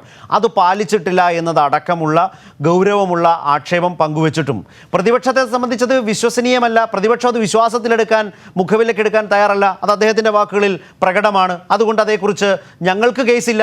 അത് ഡൽഹിയിൽ നടക്കുന്ന കളികളാവാം, കേരളത്തിൻ്റെ വികസനത്തെ തകർക്കലാകാം. പക്ഷേ അവർക്ക് ആ കേസില്ല. അവരതിൻ്റെ കൂടെ കൂടാനുമില്ല. രാകേഷിന് മനസ്സിലായല്ലോ, അദ്ദേഹം പറഞ്ഞത് കേട്ടില്ലേ? ശരത്, എന്നെ അത്ഭുതപ്പെടുത്തുകയാണ് ശ്രീ ശിവദാസൻ നായർ പറയുന്നത് കേട്ടിട്ട്. അദ്ദേഹം ആരുടെ കൂടിയാണ് നിൽക്കുന്നത്? ഈ കേരളത്തിൻ്റെ വികസനത്തെ അട്ടിമറിക്കാൻ വേണ്ടി BJP ഗവൺമെൻറ് കേന്ദ്ര അധികാരം ഉപയോഗിച്ചുകൊണ്ട് CAG ഉപയോഗപ്പെടുത്തിക്കൊണ്ട് ശ്രമിക്കുമ്പോൾ അതിൻ്റെ കൂടെ ഒക്കച്ചങ്ങാതി കളിക്കുകയാണോ കോൺഗ്രസിൻ്റെ നേതാക്കന്മാർ ചെയ്യേണ്ടത്? ഈ സംസ്ഥാനത്തോട് ഒരല്പമെങ്കിലും പ്രതിബദ്ധതയുണ്ടെങ്കിൽ, നാടിൻ്റെ വികസനത്തോട് അല്പമെങ്കിലും താല്പര്യമുണ്ടെങ്കിൽ അതിനെതിരായി ശക്തമായ നിലപാട് സ്വീകരിക്കണ്ടേ? ഇത് കോൺഗ്രസിൻ്റെ ദുര്യോഗം എന്നല്ലാതെ എന്താ പറയുക? ഇത്രയും ഗൗരവമുള്ള ഒരു കക്ഷി രാഷ്ട്രീയത്തിൻ്റെ സങ്കുചിതമായിട്ടുള്ള അറകൾ മാറ്റിവെക്കൂ. താങ്കൾ കേരളത്തിൻ്റെ പൊതു താല്പര്യത്തെ ഉയർത്തിപ്പിടിക്കൂ. എവിടെ താങ്കളിൽ നിന്ന് എങ്ങനെ പ്രതീക്ഷിക്കാനാ? പ്രതിപക്ഷ നേതാവ് ഇന്ന് പറയുന്നത് നമ്മൾ കേട്ടതല്ലേ? ഏത് വിധേനയും കേരളം നശിച്ച് മുടിഞ്ഞിട്ടായാലും, അല്ലെങ്കിൽ കൊറോണ വന്ന് കുറെ ആളുകൾ മരിച്ചാൽ അധികാരത്തിൽ വരാമെന്ന് ആഗ്രഹിക്കുന്ന നേതാക്കളുടെ പാർട്ടിയല്ലേ നിങ്ങളുടെ പാർട്ടി? അപ്പൊ സ്വാഭാവികമായിട്ട് ഇങ്ങനെയൊക്കെ നിങ്ങൾക്ക് ചിന്തിക്കാൻ തോന്നും. കേരളത്തിന്റെ പൊതുവികസനത്തെ സംബന്ധിച്ച്, ഈ നാടിന് കിഫ്ബി ഉണ്ടായിക്കൊണ്ടിരിക്കുന്ന സംഭാവനയെ സംബന്ധിച്ച്, ആ കിഫ്ബി തകർന്നാൽ വരാൻ വേണ്ടി പോകുന്ന ഭീമമായ നഷ്ടത്തെക്കുറിച്ച് ഒരാശങ്കയും അങ്ങേപ്പോലുള്ളവർക്ക് ഉണ്ടാവില്ല. കാരണം കോൺഗ്രസിന്റെ മനോഭാവം അതാണ്. കൊറോണ വന്ന്, മഹാമാരി വന്ന്, പ്രളയം വന്ന് കുറേ ആളുകൾ കെടുതിയിൽപ്പെട്ടാൽ അധികാരത്തിൽ വരാലോ എന്ന് ചിന്തിക്കുന്ന മനുഷ്യത്വം ലവലേശമില്ലാത്ത മനുഷ്യക്കൂട്ടങ്ങളായിട്ട് UDFന്റെ നേതൃത്വം മാറി എന്നുള്ളത് നമ്മുടെ അനുഭവമല്ലേ? അതുകൊണ്ടല്ലേ ഇങ്ങനെയൊക്കെ പറയുന്നത്. അങ്ങ് പറഞ്ഞു കെ ഫോൺ എന്താ കുഴപ്പം? 20 ലക്ഷം കുടുംബങ്ങൾക്ക് സൗജന്യമായി ഇന്റർനെറ്റ് നൽകുന്ന കെ ഫോൺ പദ്ധതി മോശമാണല്ലേ? അങ്ങയുടെ നേതാവ്, പ്രതിപക്ഷ നേതാവ് പറഞ്ഞു എന്തിനാ കെ ഫോൺ? ഇവിടെ വേറെ ചിലരില്ലേ? ആരാ വേറെ ചിലർ?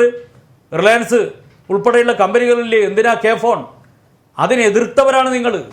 20 ലക്ഷം കുടുംബങ്ങൾക്ക് സൗജന്യ ഇന്റർനെറ്റ്, 1000 Mbps വേഗതയിലുള്ള പുതിയ കാലഘട്ടത്തിനനുസരിച്ച് ഏറ്റവും വലിയ നിലയിൽ നാടിൻ്റെ IT വികസനം സാധ്യമാക്കുന്ന ഒരു മഹത്തായ പദ്ധതി. ആ പദ്ധതിയാണ് അങ്ങയുടെ നേതാക്കളും ആക്ഷേപിക്കുന്നത്.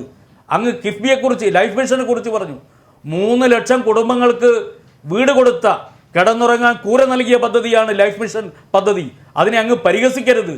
കിഫ്ബി നാടിൽ വികസനത്തിന്റെ വെള്ളി വെളിച്ചം, ഏതാണ്ട് 60,000 കോടി രൂപയുടെ പ്രൊജക്ട് അംഗീകാരം നൽകി വർക്ക് നടന്നുകൊണ്ടിരിക്കുന്ന പ്രൊജക്റ്റാ കിഫ്ബി.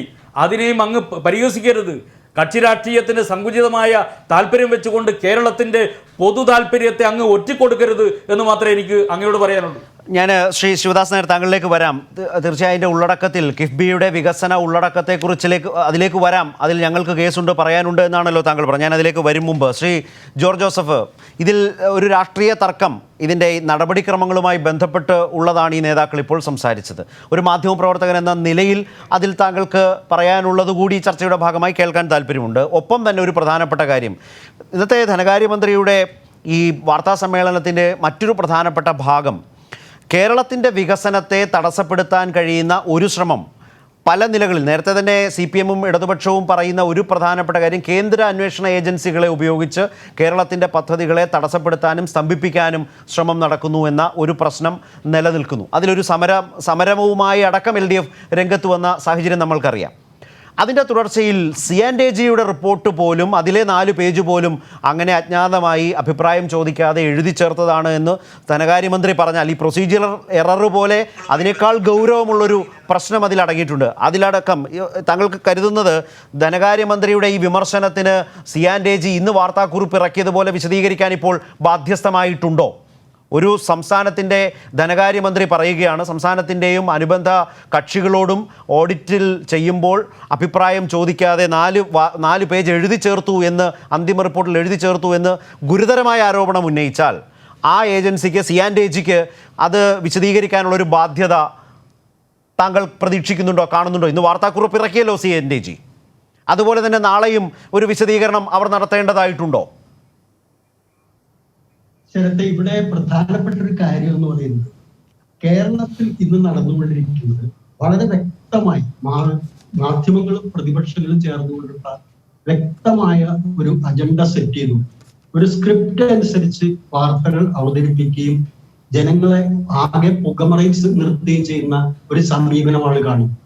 അത് കാരണം ഇവിടെ ഈ പ്രതിപക്ഷ നേതാക്കന്മാരോടും അതുപോലെ മറ്റു വാർത്താ ചാനലുകളോട് ചോദിക്കാനുള്ള ഒരു ചോദ്യം എന്ന് പറയുന്നത് ഇതാണ്: എന്താണ് കിഫ്ബിക്കെതിരായിട്ടുള്ള സ്പെസിഫിക് ആയിട്ടുള്ള അലിഗേഷൻ? കിഫ്ബിയുടെ ഏത് പദ്ധതിയിൽ ഏത് രീതിയിലാണ് അഴിമതിയോ അല്ലെങ്കിൽ മറ്റേതെങ്കിലും രീതിയോ കൊള്ളരുതായ്മകളോ എല്ലാം നടന്നിട്ടുള്ളത്? ഏത് രീതിയിൽ, എവിടെ, എങ്ങനെ, സ്പെസിഫിക് ആയി എന്ത് അലിഗേഷനാണ് പ്രതിപക്ഷത്തിനും മറ്റു ചാനലുകൾക്കും മുഖ്യധാര മാധ്യമങ്ങൾക്കും ഉന്നയിക്കാനുള്ളത്? അതാണ് നമുക്ക് ആദ്യം അറിയേണ്ടത്. ഇപ്പോ ഈ നടന്ന ചർച്ചയിൽ ശ്രീ ശിവദാസൻ നായർ അടക്കമുള്ള ആളുകളൊക്കെ പറയുന്നത് ചില സാങ്കേതിക പ്രശ്നങ്ങളാണ്. അതായത് ഇതിനകത്ത് അന്തിമ റിപ്പോർട്ടാണോ അല്ലെങ്കിൽ ഡ്രാഫ്റ്റ് റിപ്പോർട്ടാണോ, ഇങ്ങനെയുള്ള കുറെ കാര്യങ്ങൾ, അതിന്റെ വിശദാംശങ്ങളിലേക്കാണ് പോകുന്നത്. പക്ഷെ വിഷയം അതല്ല. കേരളത്തിന്റെ വികസനമാണ് നമ്മൾ ചർച്ച ചെയ്യപ്പെടേണ്ടത്. ഇവിടെ ഒരു പൊളിറ്റിക്കൽ ആയിട്ടുള്ള ഒരു കാര്യം എന്താണെന്ന് വെച്ചിട്ടുണ്ടെങ്കിൽ, കേരളത്തിന്റെ വികസനം എന്ന് പറയുന്ന വലിയൊരു ദൗത്യവുമായിട്ട് LDF ഗവൺമെന്റ് മുന്നോട്ട് പോകുന്ന സമയത്ത് അതിനെ പ്രതിരോധിക്കുന്നതിന് പ്രത്യേകിച്ച് മാർഗമൊന്നും പ്രതിപക്ഷത്തിന്റെ കയ്യിലില്ല. BJPയെ സംബന്ധിച്ചിടത്തോളം കേരളത്തിൽ ഉത്തരവാദിത്തരഹിതമായ ഒരു പാർട്ടിയാണ്. അവരെ സംബന്ധിച്ചിടത്തോളം നാളെ അവർ അധികാരത്തിൽ വരുമെന്നൊന്നും സ്വപ്നത്തിൽ പോലും അവർ കാണുന്നില്ല. അപ്പോൾ അവർക്ക് എന്ത് വേണമെങ്കിലും ആകാം, എന്ത് വേണമെങ്കിലും പറയാം. പക്ഷെ കോൺഗ്രസ് അതുപോലൊരു പ്രസ്ഥാനമായിട്ട് അധപ്പതിച്ച് പോകുന്നതിനുള്ള സങ്കടം തോന്നുന്നത്. കാരണം കേരളത്തിന്റെ വികസനം എന്ന് പറയുന്ന ദൗത്യം മുന്നോട്ട് കൊണ്ടുപോകുമ്പോൾ അതിനെ പ്രതിരോധിക്കാൻ ഒരു വിധത്തിലും കഴിയാതെ വരുമ്പോൾ ചെയ്യുന്ന മാർഗങ്ങളാണ്, അതായത് ഇതിലെല്ലാം അഴിമതിയാണ്. അതായത് ഗവൺമെന്റ് ചെയ്തിരിക്കുന്ന എല്ലാ വികസന പ്രവർത്തനങ്ങളിലും കമ്മീഷൻ പറ്റിയിട്ടുണ്ട്, അഴിമതി ഉണ്ടായിട്ടുണ്ട്, കോടികൾ അങ്ങോട്ട് കൊണ്ട് ഡോളർ അങ്ങോട്ട് കടത്തി മറ്റേ ബാങ്കിൽ ഇങ്ങനെ ഇട്ടു, ഇതെല്ലാം പറഞ്ഞ് ഒരു വലിയ പുകമറ സൃഷ്ടിച്ചു കൊടുക്കുക. ഇതുകൊണ്ട് കിഫ്ബി എന്താണെന്നോ കിഫ്ബിയുടെ ധനാഗമ മാർഗങ്ങൾ എന്താണെന്നോ അതിന്റെ സാങ്കേതിക വശങ്ങൾ എന്താണെന്നോ ഒന്നും ഒരു ജനങ്ങളെ സംബന്ധിച്ചിടത്തോളം അതിനെക്കുറിച്ച് പര്യാപ്തമായ അറിവോ അല്ലെങ്കിൽ അതിനെക്കുറിച്ച് മനസ്സിലാക്കാനുള്ള ത്രാണിയോ ഉണ്ടാവണമെന്നില്ല. അപ്പൊ ഇവരിങ്ങനെ ഒരു പുകമറ സൃഷ്ടിച്ചുകൊണ്ടിരിക്കുകയാണ്. ഞാൻ ചോദിക്കട്ടെ ശരത്തെ, ഈ അടുത്ത നാളുകളിൽ നമ്മൾ കാണാൻ പോകുന്ന ഏതാനും ആഴ്ചകൾക്കുള്ളിൽ കാണാൻ പോകുന്ന രണ്ട് വലിയ കാര്യങ്ങൾ എറണാകുളത്തെ സംബന്ധിച്ചിടത്തോളം ശരത്തിന് അറിയാവുന്ന കാര്യമാണ്. വൈറ്റില മേൽപ്പാലവും കുണ്ടന്നൂർ മേൽപ്പാലവും കമ്മീഷൻ ചെയ്യാൻ പോവുകയാണ്. എങ്ങനെയാണ് അത് പണിതതെന്ന് ഈ നമ്മുടെ ഈ നേതാക്കന്മാർ, പ്രതിപക്ഷത്തെ നേതാക്കന്മാര് ഒക്കെ എന്തെങ്കിലും മറുപടി ഉണ്ടോ? അപ്പൊ ഇത്തരം വികസന പ്രവർത്തനങ്ങൾ നമുക്ക് നടത്തണ്ടേ? അങ്ങനെ നടത്താതിരിക്കുക എന്നുള്ളത്.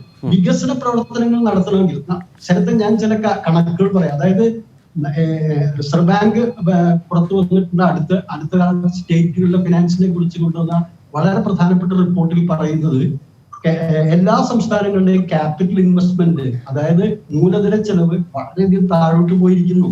അത് കേരളത്തെ സംബന്ധിച്ചിടത്തോളം വളരെ ഗണ്യമായ വിധത്തിൽ താഴോട്ട് പോയിരിക്കുന്നു. അതിന്റെ കാരണം സാമ്പത്തിക മാന്ദ്യവും തുടർന്നു വന്ന കൊറോണയും മൂലം റവന്യൂ എക്സ്പെൻഡിച്ചർ കുതിച്ചുയർന്നപ്പോൾ റവന്യൂ വരുമാനം വളരെ താഴോട്ട് പോയി. അങ്ങനെയുള്ളൊരു ഘട്ടത്തിൽ നിത്യനിദാനമായിട്ടുള്ള ചെലവുകൾ, വളരെ അടിയന്തരമായിട്ടുള്ള ആരോഗ്യം, വിദ്യാഭ്യാസം, അതുപോലെ മറ്റ് ജനങ്ങളുടെ ഈ റേഷൻ കൊടുക്കൽ അടക്കമുള്ള കാര്യങ്ങൾ ചെലവഴിക്കുന്നതിന് പോലുമുള്ള തുക മതിയാകാത്ത സമയത്ത് എങ്ങനെയാണ് മൂലധന ചെലവുകൾക്ക് പണം കണ്ടെത്തേണ്ടത്? എങ്ങനെയാണ് ഈ പറഞ്ഞ പോലുള്ള ഇൻഫ്രാസ്ട്രക്ചർ പ്രോജക്റ്റുകൾ നമ്മുടെ രാജ്യത്ത് നടപ്പാക്കേണ്ടത്? അപ്പൊ ഇൻഫ്രാസ്ട്രക്ചർ പ്രോജക്റ്റുകളും മൂലധന ചെലവുകൾ നടത്തുന്നില്ലെങ്കിൽ അതിനെ വിമർശിക്കുക.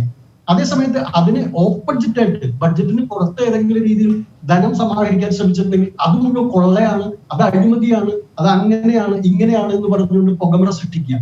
പിന്നെ വേറൊരു രീതിയിൽ നികുതി അടക്കമുള്ള കാര്യങ്ങൾ ഉയർത്തിക്കൊണ്ട് ഏതെങ്കിലും വരുമാനം കണ്ടെത്താനോ വേറെ ധനാഗമ മാർഗങ്ങൾ ചെയ്യിക്കുമ്പോൾ അത് ജനങ്ങളെ കൊള്ളയടിക്കലാണ്, ജനങ്ങളുടെ മേൽ അമിതഭാരം അടിച്ചേൽപ്പിക്കുന്നത്.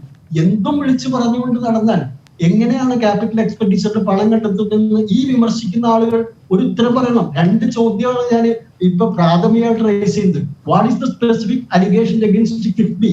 ആരാണ് അഴിമതി നടത്തിയത്? ആര് പണം കൊണ്ടുപോയി നടത്തി? മറ്റൊന്ന്, എങ്ങനെയാണ് ഈ മൂലധന ചെലവുകൾ അല്ലെങ്കിൽ ഇൻഫ്രാസ്ട്രക്ചർ പ്രോജക്റ്റിന് വേണ്ടി പണം കണ്ടെത്താനുള്ള വഴികൾ ഒന്നും നിർദ്ദേശിക്കൂ. ഇത് രണ്ടും പറയാതെ ഏതോ ചില റിപ്പോർട്ടുകൾ വന്നു, അത് അങ്ങനെയാണ് എന്തെല്ലാം രീതിയിൽ പറഞ്ഞുകൊണ്ട് വല്ലാത്ത പുകമറ സൃഷ്ടിച്ചുകൊണ്ടിരിക്കുകയാണ്. ഇത് ഈ BJP പോലുള്ള ഒരു ഉത്തരവാദിത്വവും ഇല്ലാത്ത, കേരളത്തെ സംബന്ധിച്ചിടത്തോളം ഒരു പ്രാധാന്യവും ഇല്ലാത്ത ഒരു പാർട്ടിയുടെ കൂടെ ചേർന്ന് നിന്നുകൊണ്ട് ഭരണത്തിന് വേണ്ടി മാത്രമായിട്ട് ഇത് ചെല്ലുമ്പോൾ നാളെ ഒരു പക്ഷേ ഈ പറഞ്ഞ യൂണിയൻ അധികാരത്തിൽ വന്നേക്കാം, അന്നും ഇൻഫ്രാസ്ട്രക്ചറിന് വേണ്ടി പണം കണ്ടെത്തേണ്ടതുണ്ട്. ഇതൊക്കെ ആലോചിക്കാതെ നമ്മൾ ഒരു കാര്യം കൂടി ആലോചിക്കണം. ഇന്ന് ഈ കഴിഞ്ഞ ദിവസം തന്നെ ഞാൻ ശരത്തിന്റെ ശ്രദ്ധയിൽപ്പെടുത്തിയാണ് ഒരു കാര്യം.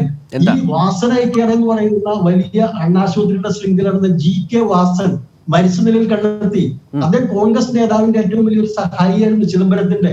അദ്ദേഹത്തിന്റെ മേൽ നടത്തിയ ED റെയ്ഡുകളും അടക്കമുള്ള കാര്യങ്ങളെ കുറിച്ചുള്ള കഥകൾ പല മാധ്യമങ്ങളും റിപ്പോർട്ട് ചെയ്യുന്നുണ്ട്. അതുകൊണ്ട് ഈ പറയുന്ന CIDയും EDയും CBIയും കസ്റ്റംസും ഒക്കെ ഇന്ന് UDFിനെ സംബന്ധിച്ചിടത്തോളം ദൈവങ്ങളെ പോലെയാണ്. അതുമായി ബന്ധപ്പെട്ട കേരളത്തിൻ്റെതായ ഒരു സ്പെസിഫിക് കേസ് ദിനംപ്രതി ചർച്ച ചെയ്തു വരുന്നൊരു ഘട്ടമാണ്. ശ്രീ ജോർജ് ജോസഫ് അതുമായി ബന്ധപ്പെട്ട് മുന്നോട്ട് വെച്ച പ്രശ്നങ്ങളുണ്ട്. ശ്രീ ശിവദാസൻ നായർ അദ്ദേഹം ഉന്നയിച്ച രണ്ട് പ്രധാനപ്പെട്ട കാര്യങ്ങൾ, അത് ഞാൻ ആവർത്തിക്കാതെ തന്നെ താങ്കൾ ശ്രദ്ധിച്ചിട്ടുള്ളതാണ്. അതുപോലെ തന്നെ താങ്കളോട് KK രാഗേഷ് ഉന്നയിച്ച വിമർശനം, മാസങ്ങൾക്ക് മുമ്പ് ഈ കേരളത്തിലൊരു തുടർഭരണമുണ്ടാകും ഈ സർക്കാരിന് എന്ന നിലയിലുള്ള സർവേ ചർച്ച ചെയ്തൊരു ഘട്ടത്തിൽ താങ്കളുടെ സുഹൃത്തായിട്ടുള്ളൊരു മുൻമന്ത്രിയും കോൺഗ്രസ് നേതാവും ഇനിയും 10-11 മാസമുണ്ടല്ലോ, എന്തെല്ലാം തരത്തിലുള്ള പ്രളയവും എന്തെല്ലാം തരത്തിലുള്ള കെടുതികളും വരാനിരിക്കുന്നു എന്ന ആശ്വസിച്ച ഒരു പരാമർശം എല്ലാ കാലവും അത് തുടർന്ന് ഇങ്ങോട്ട് വലിയ ചർച്ചയായി തന്നെ നമ്മുടെ സമൂഹത്തിൽ നിൽക്കണം. അപ്പോൾ എന്ന് പറഞ്ഞ പോലെ കയ്യിൽ കിട്ടുന്നത് എന്തും എടുത്ത് പ്രയോഗിക്കുക, അതിൻ്റെ മൂല്യം എന്താണ്, എത്രമാത്രം വിശ്വസനീയതയുണ്ട്, എത്രമാത്രം നമ്മൾക്കിത് മുന്നോട്ട് കൊണ്ടുപോകാനാകും, എത്രമാത്രം ഇത് ഫലപ്രാപ്തിയിലെത്തിക്കാനാകും, എത്രമാത്രം ഇത് ജനങ്ങളെ ബോധ്യപ്പെടുത്താനാകുമെന്ന ഒരു ബോധ്യവുമില്ലാതെ പ്രതിപക്ഷം ഏത് വിഷയത്തെയും അതിൻ്റെ പരമാവധിയിൽ എടുത്ത് ഉപയോഗിക്കുകയാണോ ചെയ്യുന്നത്? ഇക്കാര്യത്തിലടക്കം കിഫ്ബിയുടെ കാര്യത്തിലടക്കം സംഭവിക്കുന്നതാണ്. തെരഞ്ഞെടുപ്പ് വരുന്നു, കിഫ്ബിയുടെ നേതൃത്വത്തിൽ നടന്ന പ്രവർത്തനങ്ങൾ ചർച്ച ചെയ്യപ്പെടുന്നു. ആ വികസന പ്രവർത്തനങ്ങൾ ആളുകളുടെ കൺമുമ്പിൽ സാക്ഷ്യമായി നിൽക്കുന്ന സാഹചര്യം, അതിനെ അങ്ങനെ കൗണ്ടർ ചെയ്യാൻ പറ്റാത്തതുകൊണ്ട് ഇത്തരം വിഷയങ്ങളിലൂടെ അഴിമതിയാണ് എന്നൊരു പൊതു പ്രതീതി സൃഷ്ടിക്കലാണോ UDF പൊതുവിൽ ഇപ്പോൾ ചെയ്തുകൊണ്ടിരിക്കുന്നത്? അതാണ് നേരത്തെ ശ്രീ ജോർജ് ജോസഫും ചോദിച്ചത്. ഇതിനകത്ത് ഞാൻ ഈ കെ രാഗേഷ് അദ്ദേഹം ഈ ചർച്ചയിൽ പങ്കെടുത്ത് സംസാരിക്കുമ്പോൾ ഞാൻ ഒരു നിമിഷം ചിന്തിച്ചു പോയി, ഞാൻ പുത്തരിക്കണ്ടം മൈതാനിയിൽ ഒരു CPM-ന്റെ പൊതുയോഗത്തിൽ പാർട്ടിസിപ്പേറ്റ് ചെയ്യുകയാണോ എന്ന് എനിക്ക് ഒരു നിമിഷം ശങ്കിക്കേണ്ടത്. പക്ഷെ അതുപോലല്ലോ, തിരിച്ചു ചോദ്യം ചോദിക്കാമല്ലോ. പൊതുയോഗത്തിൽ കേൾക്കാനേ കഴിയൂ, പക്ഷേ ചാനൽ രാഷ്ട്രീയ ചർച്ചകളിൽ നമുക്ക് തിരിച്ചു ചോദിക്കാം. അതിപ്പോ താങ്കൾ ചെയ്യാൻ പോവല്ലേ? ചോദിക്കാം. ഇല്ല, ഞാൻ അങ്ങനെ ചോദിക്കത്തില്ല. കാരണം അദ്ദേഹം ഈ മനുഷ്യൻ മരിക്കുന്ന അതിൽ സന്തോഷിക്കുന്ന ആളുകളാണ് UDF എന്നൊക്കെ പറഞ്ഞത് അദ്ദേഹത്തിന് യോജിച്ച രീതിയിലുള്ള ഒരു അഭിപ്രായമാണ്. ഞാൻ അതിനൊന്നും അതേ നിലയിൽ പറയാൻ ആഗ്രഹിക്കുന്നില്ല. പക്ഷെ ഞാൻ ഒരു കാര്യം ചോദിക്കട്ടെ. ഇവിടെ ഈ വിഴിഞ്ഞം പദ്ധതിയെ സംബന്ധിച്ച് CAG-യുടെ ഒരു റിപ്പോർട്ട് വന്നു.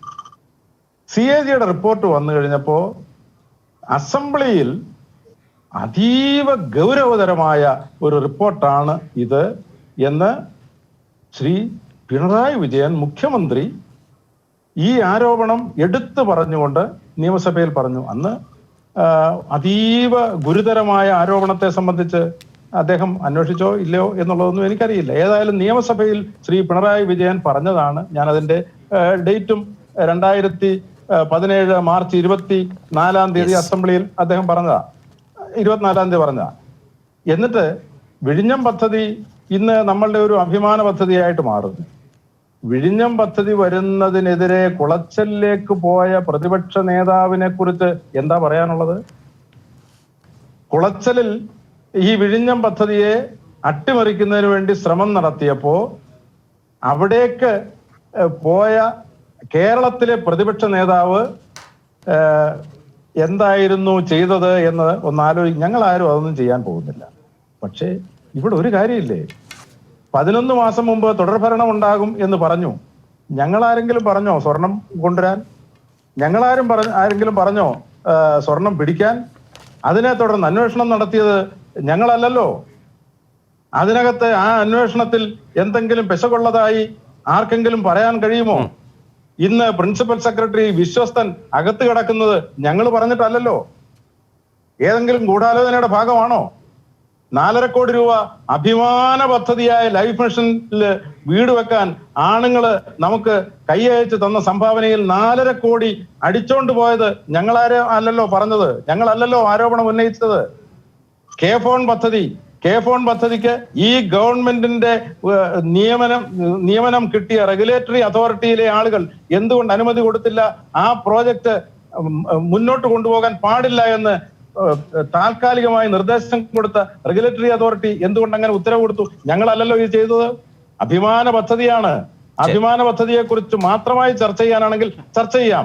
ഓരോ അഭിമാന പദ്ധതിയും അതിനെ സംബന്ധിച്ചൊക്കെ ചർച്ച ചെയ്യാം. അതിനകത്ത് പക്ഷെ ഞങ്ങളുടെ ചോദ്യം, ഈ ഓരോ അഭിമാന പദ്ധതിയിലും ടെൻഡർ നടപടികൾ പാലിക്കാതെ, നിയമങ്ങൾ പാലിക്കാതെ PWCയെ പോലെയുള്ള ഏജൻസിയെ കൊണ്ടുവന്ന്, കൺസൾട്ടൻസിയെ കൊണ്ടുവന്ന് അതിന്റെ ആളുകളെ സെക്രട്ടേറിയറ്റിൽ കുടിയിരുത്തി ഈ നാടിനെ കൊള്ളയടിക്കുന്ന ആളുകളും അവരെ സംരക്ഷിക്കുന്ന ഒരു ഗവൺമെന്റും ഇവിടെ ഉള്ളപ്പോ നിങ്ങള് അഭിമാന പദ്ധതിയെ കുറിച്ച് ഇവിടെ ഞങ്ങളോട് വാദോരാതെ പറഞ്ഞു കഴിഞ്ഞാൽ അത് ആര് കേൾക്കാനാ? ശരി, ആര് കേൾക്കാനാണ്? ഇവിടെ കിഫ്ബിയെ കുറിച്ച് എന്തെങ്കിലും ആരോപണം ഉണ്ടോ എന്ന് ചോദിക്കുന്നു. കിഫ്ബിയെ കുറിച്ചുള്ള ആരോപണങ്ങൾ വരുന്നതല്ലേ ഉള്ളൂ, നമുക്ക് പറയാം. പക്ഷേ കിഫ്ബിയെ കുറിച്ച് ഞങ്ങൾക്ക് ചില ആശങ്കകളുണ്ട്. ആ ആശങ്കകൾ പറഞ്ഞുടനെ എന്താ പറഞ്ഞത്? ഞങ്ങള് തുടർഭരണം വരും, ഈ ആശങ്ക അതൊന്നും ഞങ്ങൾക്ക് ബാധകമല്ല, ഞങ്ങൾ അതൊക്കെ അങ്ങ് പരിഹരിച്ചോളാം, ആശങ്കകൾ ചോദിക്കണ്ട എന്നല്ലേ പറഞ്ഞേ? ഒരു സംശയം, അതായത് താങ്കൾ പറഞ്ഞത് കിഫ്ബിയെ കുറിച്ചുള്ളത് ചില ആശങ്കകൾ മാത്രം, അത് ആ പദ്ധതിയെക്കുറിച്ചുള്ള, ആ സംവിധാനത്തെക്കുറിച്ചുള്ള നിങ്ങളുടെ വലിയ പ്രത്യാശയും പ്രതീക്ഷയും കൂടിയാണ് പങ്കുവെക്കുന്നത്, പ്രകടിപ്പിക്കുന്നതിൽ. അത് നല്ല കാര്യം. അല്ല ആശങ്കകൾ ഉണ്ടെങ്കിൽ അത് അകറ്റേണ്ടതാണ്. ഇല്ല, ആശങ്ക എന്ന് പറഞ്ഞു കഴിഞ്ഞാല് ഗവൺമെന്റിന്റെ എല്ലാ ഡിപ്പാർട്ട്മെന്റിലും ബഡ്ജറ്റിനകത്ത് കൂടി ചെലവഴിക്കേണ്ട 6500 കോടി രൂപ ഈ കഴിഞ്ഞ ധനവർഷം ഉൾപ്പെടെ വന്ന 6500 കോടി രൂപ ശ്രീ ജി സുധാകരനോട് ചോദിച്ചു കഴിഞ്ഞാൽ അറിയാം. അദ്ദേഹത്തിന്റെ PWDക്ക് കിട്ടേണ്ട തുക, എഡ്യൂക്കേഷൻ ഡിപ്പാർട്ട്മെന്റിന് കിട്ടേണ്ട തുക അടിച്ചു മാറ്റി ധനമന്ത്രിയുടെ കീഴിലേക്ക് കൊണ്ടുവന്ന് വെച്ചപ്പോ അതിനകത്ത് മന്ത്രിമാർക്ക് അഭിപ്രായങ്ങളുണ്ട്, പക്ഷെ പറയാൻ ധൈര്യമില്ലാത്തതുകൊണ്ട് അവർ പറയുന്നില്ല എന്നേ ഉള്ളൂ. ബഡ്ജറ്റിനകത്ത് കൂടി ചെലവഴിക്കേണ്ട തുക, ആ തുക ബഡ്ജറ്റ് ഇതര ഒരു കിഫ്ബി എന്ന് പറയുന്ന ഒരു ഓർഗനൈസേഷനിലേക്ക് മാറ്റിയിട്ട് ഞങ്ങളെല്ലാം സുതാര്യം. ഇപ്പോ അതിന്റെ ഈ ഫൈനാൻഷ്യൽ ആസ്പെക്ട് ഇംപ്ലിക്കേഷൻസിനെ കുറിച്ച് അദ്ദേഹം ഇവിടെ സൂചിപ്പിച്ചു. ഞാൻ സംസാരിക്കാൻ തയ്യാറാണ്. അതിന് തയ്യാറുണ്ടോ? തീർച്ചയായും അത് പ്രത്യേകം സംസാരിക്കാം. വെല്ലുവിളിക്കുന്നു. ശരി, തിരിച്ചൊരു വെല്ലുവിളി ഇവിടെ സംസാരിക്കാവോ? റൈറ്റ്, അത് വേണമല്ലോ, അതും സംസാരിക്കണം. സാമ്പത്തിക ബാധ്യതയുണ്ടോ? ഉണ്ടാകില്ല എന്ന് വസ്തുതകൾ നിരത്തിയാണ് ധനകാര്യമന്ത്രി പറഞ്ഞിട്ടുള്ളത്. അതിൽ തർക്കമുണ്ടെങ്കിൽ അതും നമുക്ക് സംസാരിക്കാം. യെസ്, ശ്രീ കെ രാഗേഷ്, ഏതായാലും ഇത് പിന്നെ പത്തനംതിട്ട മുനിസിപ്പൽ ഗ്രൗണ്ടിലെ രാഷ്ട്രീയ പ്രസംഗമാണ് ശിവാസ് നായർ നടത്തിയതായി അദ്ദേഹത്തിന് തോന്നുമോ എന്ന് എനിക്കറിയില്ല. പക്ഷേ കുറേയേറെ പ്രതിപക്ഷ രാഷ്ട്രീയ വിമർശനങ്ങൾ നിരന്തരമായി ഉന്നയിക്കുന്നത് ഈ ചർച്ചയിലേക്കും അദ്ദേഹം കൊണ്ടുവന്നിട്ടതുകൊണ്ട് രാഷ്ട്രീയമായി താങ്കൾക്ക് മറുപടി പറയണമെങ്കിൽ ആകാം. കാരണം അതിൽ എനിക്ക് തടയാനാവില്ല. അദ്ദേഹം ചില ഈ ചർച്ചയ്ക്ക് പുറത്തുള്ള വിഷയങ്ങൾ ഉന്നയിച്ചതുകൊണ്ട് വീണ്ടും കിഫ്ബിയിലേക്ക് നമ്മൾക്ക് മടങ്ങി വരികയും വേണ്ടിവരും. അദ്ദേഹം പറഞ്ഞത് ആശങ്കകൾ മാത്രമേ ഞങ്ങളിപ്പോൾ ഉന്നയിച്ചിട്ടുള്ളൂ, അഴിമതിയിലേക്ക് കടന്നിട്ടില്ല എന്നാണോ, അഴിമതി ഉണ്ടോ എന്നാണോ, അഴിമതിയെക്കുറിച്ച് ഇപ്പോൾ ധാരണ ഞങ്ങൾക്കില്ല എന്നാണോ, അതിപ്പോഴും അവ്യക്തമാണ്. അത് വീണ്ടും അടുത്ത റൗണ്ടിൽ അദ്ദേഹത്തിലേക്ക് പോകാം. കെ രാഗേഷ്. ശ്രീ ശിവദാസൻ നായർ, അങ്ങ് കുറച്ച് പ്രായമുള്ള ആളാണ്. അങ്ങയുടെ പ്രായത്തെ ഞാൻ ബഹുമാനിക്കുന്നു. പക്ഷേ അങ്ങേപ്പോലെ തന്നെ പ്രായമുള്ള ആളാണ് തിരുവഞ്ചൂർ രാധാകൃഷ്ണൻ. അദ്ദേഹമാണ് പറഞ്ഞത്, ആയില്ലല്ലോ, വരട്ടെ, ഇനിയും പ്രളയം വരാനുണ്ടല്ലോ, ഇനിയും വരൾച്ച വരാനുണ്ടല്ലോ, അപ്പോൾ കാണാമല്ലോ, കേരളം കുറേ ആളുകളുടെ ശവപ്പറമ്പായി മാറിയാൽ കാണാമല്ലോ എന്ന് ദുരന്തത്തിലും മഹാമാരിയിലും ആശ്വാസം കണ്ടെത്തുന്ന, അതിൽ അഭയം പ്രാപിക്കുന്ന ഒരു മാനസികാവസ്ഥയുണ്ടല്ലോ. ആ മാനസികാവസ്ഥ അങ്ങേപ്പോലെ തന്നെ പ്രായമുള്ള തിരുവഞ്ചൂർ രാധാകൃഷ്ണനാണ് പ്രകടിപ്പിച്ചത്, ഞാനല്ല. അങ്ങ് പറഞ്ഞു ഞാൻ മൈതാന പ്രസംഗം നടത്തുകയാണ്. അങ്ങല്ലേ യഥാർത്ഥത്തിൽ മൈതാന പ്രസംഗം നടത്തിയത്. യഥാർത്ഥത്തിൽ ഞാൻ ഉന്നയിച്ച ഒരു ചോദ്യത്തിന് അങ്ങ് ഉത്തരം പറഞ്ഞു. ഈ CAG എടുത്തിട്ടുള്ള സമീപനം, ഇവിടെ കൂട്ടിച്ചേർക്കപ്പെട്ട 4 പേജ്, അതിനെക്കുറിച്ച് അങ്ങയുടെ അഭിപ്രായം എന്താ? അങ്ങയുടെ പാർട്ടിയുടെ അഭിപ്രായം എന്താ? കേരളത്തിൻ്റെ വികസനത്തെ തകർക്കുന്നത് സംബന്ധിച്ച് അങ്ങയുടെ അഭിപ്രായം എന്താ? അതിനെക്കുറിച്ച് അങ്ങ് പറയൂ.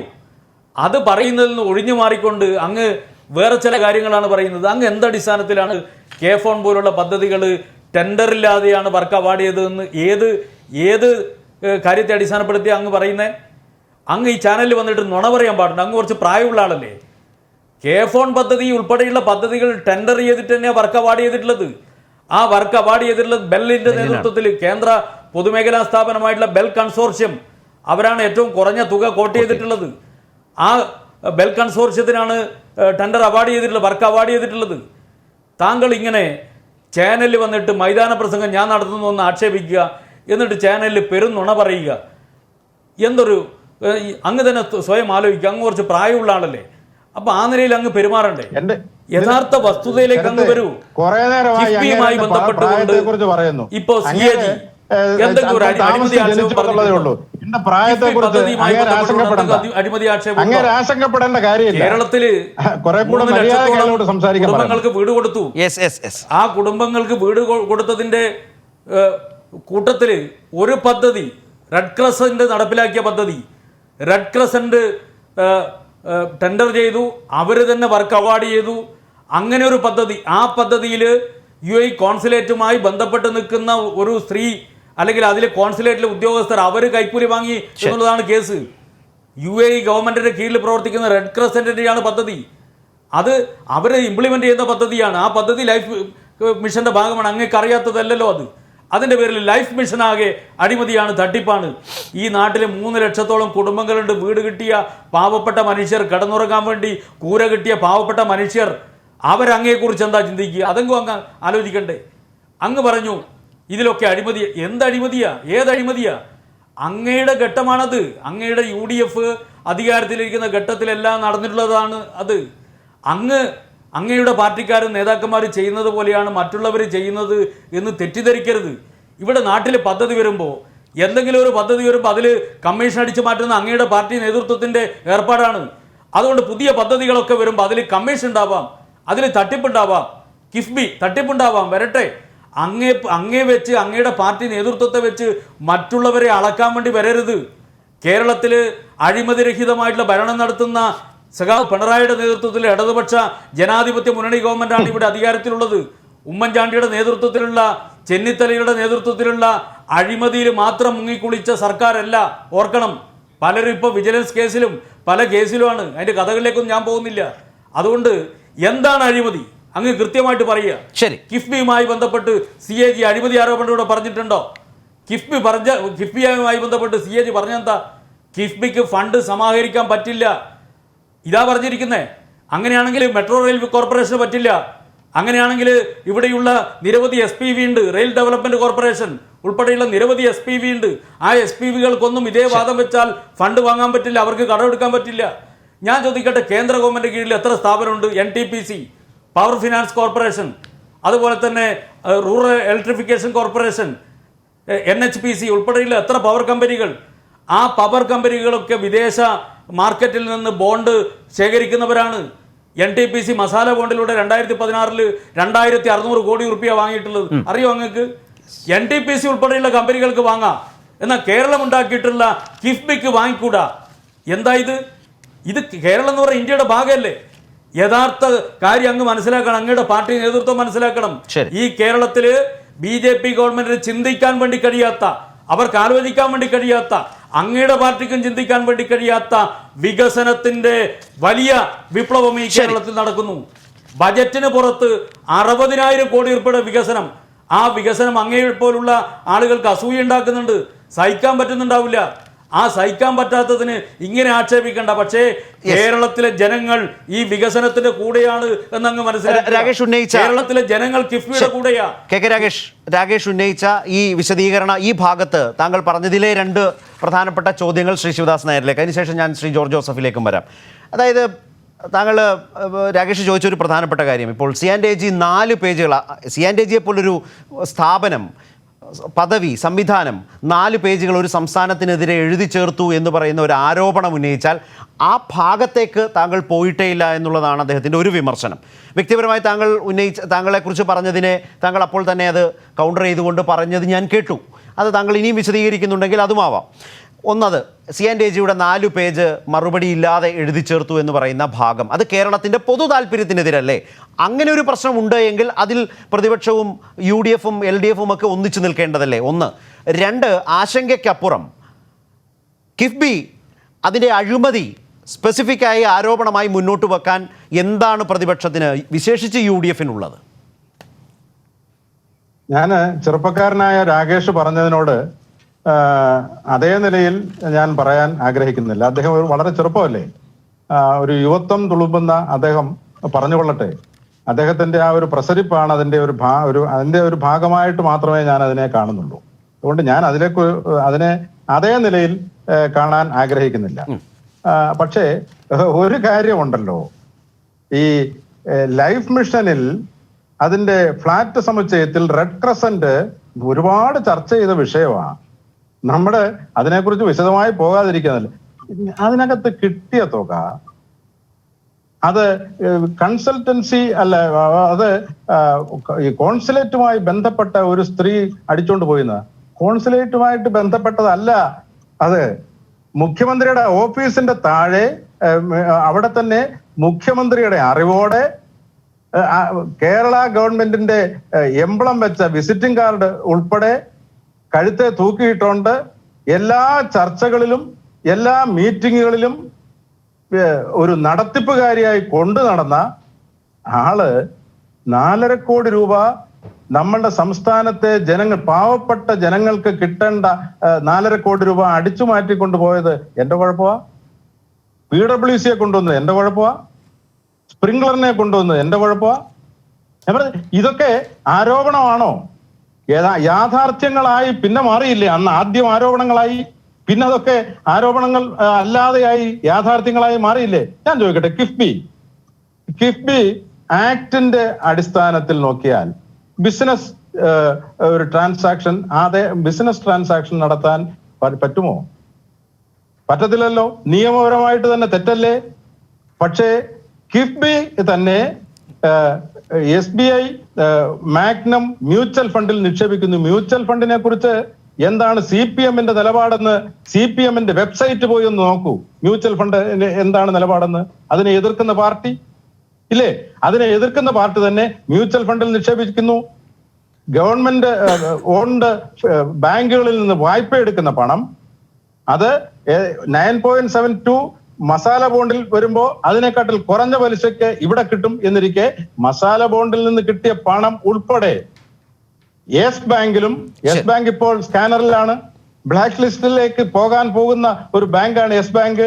അവിടെ നിക്ഷേപിച്ച പണമൊക്കെ ആരുടെയോ ഭാഗ്യം കൊണ്ട് ഒരു ദിവസം മുമ്പേ നമ്മൾ വിഡ്രോ ചെയ്തു. ആ പണം ഇപ്പോഴും അവിടെ ഉണ്ടോ? ഇപ്പോഴില്ലല്ലോ. ഇപ്പോഴില്ല. യെസ് ബാങ്കിൽ നിക്ഷേപിച്ചോ? ആ ചോദ്യം വരുന്നില്ലേ? യെസ് ബാങ്കിൽ എന്തുകൊണ്ട് നിക്ഷേപിച്ചു? സ്വകാര്യ ബാങ്കുകളിൽ എന്തുകൊണ്ട് നിക്ഷേപിച്ചു? ഈ നാഷണലൈസ്ഡ് ബാങ്കിൽ നിന്നെടുത്ത പണം ബിസിനസ് നടത്താൻ പറ്റുമോ? പിന്നെ PF-ൽ നിന്നെടുത്ത പണം പോലും. അതായത് ഈ സംവിധാനം കുറ്റമറ്റ രീതിയിൽ ആധുനിക ബാങ്കിംഗ് സംവിധാനങ്ങളുടെ ഏറ്റവും നല്ല ശാസ്ത്രീയമായ കോർപ്പറേറ്റ് സ്വഭാവത്തോടുകൂടി പ്രവർത്തിക്കുന്നതാണ് കിഫ്ബി എന്ന കാര്യത്തിൽ ഇന്ന് തർക്കമില്ല. അങ്ങനെ പ്രവർത്തിക്കുന്നു എന്ന് അങ്ങനെ പ്രവർത്തിക്കുന്നതിൻ്റെ കൃത്യമായ ഉദാഹരണമല്ലേ താങ്കൾ പറഞ്ഞല്ലോ യെസ് ബാങ്കിൽ നിക്ഷേപിച്ചു. യെസ് ബാങ്ക് എന്ന് പറഞ്ഞാൽ ആ ബാങ്ക് പൊട്ടിപ്പൊളിഞ്ഞു പോകുന്നു എന്ന് വരുന്നതിന് മുമ്പ് തന്നെ അതിൽ നിക്ഷേപിച്ച പണം പിൻവലിക്കാൻ ഒരു സംവിധാനത്തിന് തോന്നുന്നുവെങ്കിൽ ആ സംവിധാനം കുറ്റമറ്റതാണ്. അത് വളരെ ശക്തമായി ആധുനിക രീതിയിൽ ബാങ്കിങ് ട്രെൻഡുകൾ നിരീക്ഷിക്കാൻ ശേഷിയുള്ളതാണ് എന്നുകൂടി കിഫ്ബി അതിൽ തെളിയിച്ചില്ലേ? അത് വിത്ഡ്രോ ചെയ്തപ്പോ കിഫ്ബിക്ക് എത്ര രൂപ നഷ്ടമുണ്ടായി എന്നുകൂടെ വ്യക്തമാക്കണ്ടേ? എത്ര നഷ്ടമുണ്ടായി? കിഫ്ബിക്ക് പ്രിമച്ചർ ആയിട്ട് അത് വിത്ഡ്രോ ചെയ്യുമ്പോ നഷ്ടമുണ്ടായത് എത്രയെന്നുള്ളത് ഞാൻ ചോദിക്കട്ടെ. മുതൽ പോവില്ല സാർ, മുതൽ നഷ്ടപ്പെട്ടിട്ടില്ല. മുതൽ നഷ്ടപ്പെട്ടില്ല. ഞാൻ പറഞ്ഞില്ല, മുതൽ നഷ്ടപ്പെട്ടെന്നേ പറഞ്ഞില്ല. പക്ഷേ പിന്നെ എത്ര നഷ്ടം എന്ന് പറയുന്നത് എന്താ? അന്ന് വരെയുള്ള പലിശ കിട്ടും. എങ്ങനെ? ആര് കിട്ടും? കാരണം അത് പ്രിമച്ചർ ക്ലോസിംഗ് ആണ് ശരത്തെ. ബാങ്കിങ് ഇത് പ്രിൻസിപ്പിൾ അനുസരിച്ച് പ്രിമച്ചർ ക്ലോഷർ ആണെങ്കിൽ അതിന് ന്യായമായും മറ്റ് സ്ഥാപനങ്ങളിൽ കിട്ടേണ്ടിയിരുന്ന പലിശ അതിന് കിട്ടില്ല എന്നുള്ളത് വ്യക്തമല്ലേ? താങ്കൾ പറയുന്നത് ഇത്ര കാലയളവിലേക്കുള്ള ഒരു FD ഡെപ്പോസിറ്റ് പോലെയാണ് താങ്കൾ പറയുന്നത്. അങ്ങനെയാണെങ്കിൽ അതിന്റെ വിശദാംശങ്ങൾ താങ്കൾ പറയേണ്ടി വരും. അതല്ലേ ശ്രീ ശിവദാസ് നായർ, അതിൽ മാത്രം എന്തോന്ന് അദ്ദേഹത്തിന് പറയാനുണ്ട്? രാകേഷ് പറയും. അദ്ദേഹം വല്ലാതെ ഒന്നുകിൽ അദ്ദേഹം കാര്യങ്ങൾ പഠിച്ചിട്ടല്ല, അല്ലെങ്കിൽ അദ്ദേഹം ആളുകളെ തെറ്റിദ്ധരിപ്പിക്കാൻ വേണ്ടി